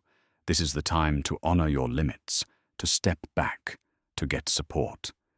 Learning to distinguish between these two is crucial, because if you always push through overwhelm, you're re-traumatizing yourself. But if you always avoid discomfort, you never grow. Ask yourself, can I stay present in this, even barely? Can I access any tool, even imperfectly? If yes, you're at your growth edge. Stay. Practice. Build tolerance. If no, if you're completely overwhelmed, honor that. Remove yourself if possible. Use your crisis protocols. Crisis protocols are what you establish before emergency strikes. You don't wait until you're in crisis to figure out what to do. You plan ahead. You identify the signs that you're moving from manageable anxiety into crisis territory. Maybe it's when you can't sleep for 3 nights straight, when you can't eat, when you're having intrusive thoughts of harm, when panic attacks are happening multiple times a day. You know who to call: a therapist, a crisis hotline, a trusted friend, a doctor. You have numbers saved. You have a plan. You know how to advocate for yourself in medical settings. You can say, "I'm experiencing severe anxiety, and I need help." You can describe your symptoms clearly. You can ask for what you need. You've built a support network before you desperately need it.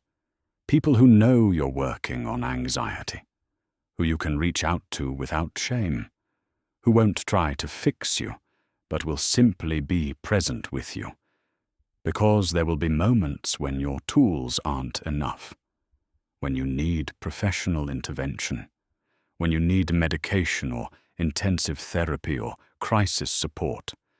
And that's not failure, that's wisdom. That's recognizing when you need more help than you can give yourself. Anxiety immunity doesn't mean never experiencing anxiety. It means developing such robust regulation that anxiety can be present without derailing you. You feel fear and act anyway. You notice panic and choose presence. You're anxious and you still show up, still participate, still live your life. This is the ultimate measure of transformation, not the absence of anxiety, but your relationship to it. You used to cancel plans when anxiety spiked. Now you feel anxiety and go anyway. You used to avoid difficult conversations. Now you have them while anxious. You used to freeze in uncertainty. Now you move forward despite it. Your recovery time changes. You used to spiral for days after an anxious episode. Now you spiral for hours, then minutes. Then you notice the spiral starting and interrupt it before it gains momentum. Your values remain intact under pressure. You used to let anxiety make your decisions. Now you make decisions based on what matters to you and bring anxiety along for the ride. You're anxious about the conversation, but you have it because honesty matters to you. You're anxious about the risk, but you take it because growth matters to you. You're anxious about being seen, but you show up because connection matters to you. This is mastery, not the elimination of fear, but the preservation of who you are in the presence of fear. You've built something inside yourself that anxiety can't touch, a core stability, a fundamental trust in your own resilience, a knowing that you can handle whatever comes because you've handled everything that's come so far. The crucible doesn't destroy you. It reveals you. It shows you what you're actually made of. And what you're made of is stronger than your anxiety ever was. You've come a long way. Look back at where you started, the 3 a.m. spirals, the constant catastrophizing, the exhausting performance of being okay while drowning in what-ifs, the life made small by fear's endless demands. That person still exists in you. They're part of your story, but they're no longer who you are. Something fundamental has shifted. You've moved from being someone anxiety happens to someone who happens to anxiety. It's a subtle distinction with profound implications, because when anxiety happens to you, you're its victim. You're at its mercy. You're helpless in the face of its demands. But when you happen to anxiety, when you engage with it consciously, when you meet it with tools and understanding and sovereignty, you're no longer helpless. You're no longer at its mercy. You're the one with power. And here's the paradox you've discovered. You didn't eliminate anxiety. You probably still feel it regularly, in uncertain moments, in challenging situations, when stakes are high or change is coming or life feels unstable. But you outgrew your fear of it. You're not afraid of anxiety anymore. You know what it is. You know what it isn't. You know it's just your nervous system doing what nervous systems do. You know it passes. You know you can handle it. You know it doesn't have to control you. This is the transformation that matters most. Not the absence of anxiety, but the absence of fear about anxiety. The end of the panic about panic. The release of the worry about worrying. A new identity is emerging. You're becoming someone who trusts their nervous system's resilience, who knows that even when you get dysregulated, you can regulate again. Even when you spiral, you can find your way back. Even when anxiety shows up uninvited, you have everything you need to work with it. You're becoming someone who meets uncertainty with curiosity rather than catastrophe. When you don't know how something will turn out, instead of imagining every disaster, you wonder with interest. You ask questions. You explore. You approach the unknown as an adventure rather than a threat. You're becoming someone who knows peace as an internal state independent of external conditions. You're no longer waiting for life to be perfect before you can relax. You're no longer postponing calm until everything is resolved. You know that peace lives inside you, that you can access it regardless of what's happening around you, that it's a choice, a practice, a state you can return to again and again. Your daily life has transformed. Mornings feel different now. You wake up and there's space before the anxiety rushes in. Maybe it still comes sometimes, but it's not the first thing anymore. You open your eyes, and there's a moment, sometimes several moments, of just being, of gentle anticipation for the day, rather than dread. You don't have to brace yourself for existence anymore. You can just exist. Your relationships have deepened.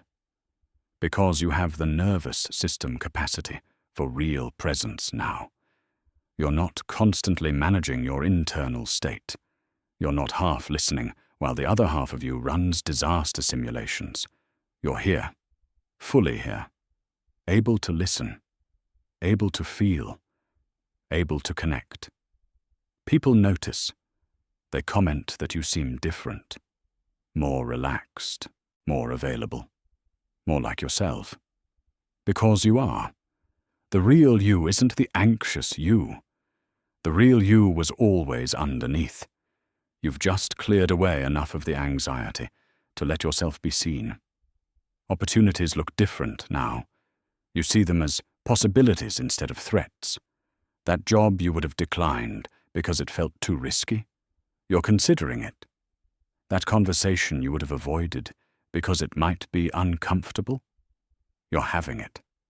That dream you postponed indefinitely because fear said, "Not yet," you're starting to move toward it. Fear no longer decides for you. It's present. It has opinions, but it doesn't get the final vote. You do. And the confidence that comes from this is different than the confidence you imagined. It's not the absence of doubt. It's not certainty. It's not knowing you'll succeed at everything you try. It's the quiet knowledge that you can handle whatever comes, that you've built something sturdy inside yourself, that you have tools, that you have resilience, that you've survived everything so far, and you'll survive what comes next too. This confidence ripples outward into everything you do. The way you speak in meetings, the boundaries you set in relationships, the creative risks you take, the way you show up in the world. Because here's what happens when your mental energy isn't consumed by constant worry. You have bandwidth for other things, for creativity, for problem solving, for joy, for contribution, for building something meaningful. All that energy that was going toward managing anxiety, toward planning for disasters, toward rehearsing and catastrophizing and bracing for impact. It's freed up now, available for whatever you actually want to do with it. You're building a legacy through your own regulation. Not in some grand, dramatic way, but in the daily, ordinary ways that matter most. You're modeling calm for people around you.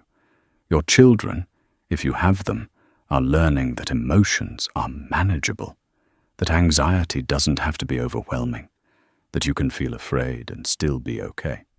You're interrupting the intergenerational transmission of anxiety. The pattern doesn't have to continue through you. Your friends and colleagues are noticing your steadiness. In moments when everyone else is panicking, you're grounded. In situations where anxiety would have derailed you before, you're present. You've become someone others can lean on. Not because you have all the answers, but because you have your nervous system under your own influence. You create safety through your embodied presence. People feel calmer around you because you're calmer. Regulation is contagious. Just like anxiety can spread through a group, so can calm. And you're becoming a source of that calm. This comes with responsibility, because now you know.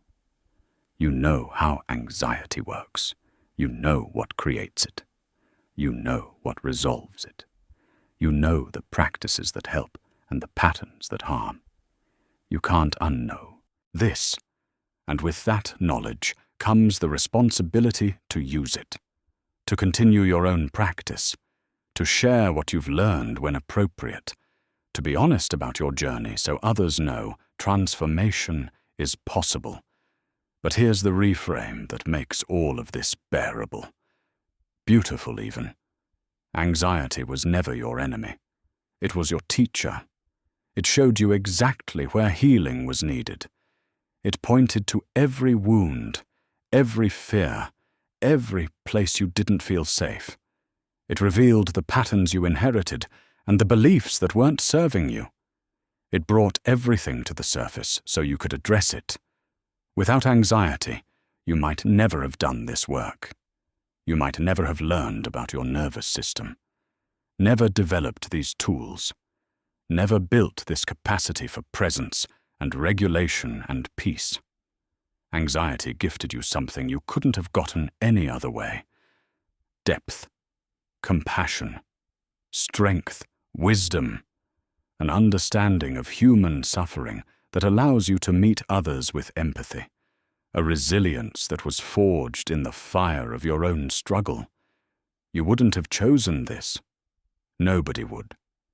But you can acknowledge what it's given you, the person you've become through this journey, the capacity you've developed, the freedom you now possess. And here's the truth you need to hear as we close. This isn't the ending. This is the beginning. You've done the foundational work. You've learned the tools. You've rewired your nervous system. You've transformed your relationship with anxiety. But this is just the foundation. This is just the clearing of space for what comes next. Now you get to ask, what do I actually want? Who do I want to become? What do I want to build? What do I want to experience? What do I want to contribute? These questions were impossible to answer when anxiety was running the show, because anxiety's answer to all of them was, stay safe, stay small, don't risk, don't try, don't reach for anything that isn't guaranteed. But you're not bound by that anymore. You have sovereignty now. You possess the ability to feel fear and choose anyway, to notice anxiety and move forward regardless, to write whatever story comes next. You're unbound by fear's old script, the one that said you couldn't. You weren't strong enough. It was too risky. You should wait. You should prepare more. You should stay where it's safe. That script is obsolete. You've outgrown it. And in its place, you get to write something new. Something true to who you actually are. Something aligned with what actually matters to you. Something as bold and beautiful and alive as you dare to imagine. This is your life, not anxiety's. Yours. The mornings are yours to greet with presence instead of dread. The relationships are yours to engage with fully instead of cautiously. The opportunities are yours to seize instead of decline. The dreams are yours to pursue instead of postpone. Anxiety might come along for the ride. That's fine. Bring it. Let it sit in the passenger seat. Let it offer its opinions. But you're driving. You're choosing the destination. You're deciding the route. And every time you choose from your values instead of your fears, every time you show up despite anxiety, every time you practice presence in the face of worry, you're proving to yourself who you really are. Not the anxious person, not the worrier, not the one who's always afraid. You're the person who feels fear and acts anyway, who knows peace as a choice, who trusts their own resilience, who meets life with curiosity and courage and an unshakable knowing that you can handle whatever comes. This is who you've become. This is who you're continuing to become. This is the journey you're on. From anxiety's victim to its master. From someone controlled by fear to someone who feels it and lives boldly regardless. From small and safe and stuck to expansive and alive and free. The weight you were carrying, you've put it down. Not because it's gone, but because you know you don't have to carry it anymore. You know how to set it aside, how to pick it up when it's useful and release it when it's not. You've mastered your anxious mind before it mastered you, and now the rest of your life awaits, unwritten, unbound, yours to create. Go live it, fully, boldly, freely, with whatever anxiety shows up and whatever peace you choose to cultivate. You've got this. You've always had this. You just needed to remember. Welcome home to yourself.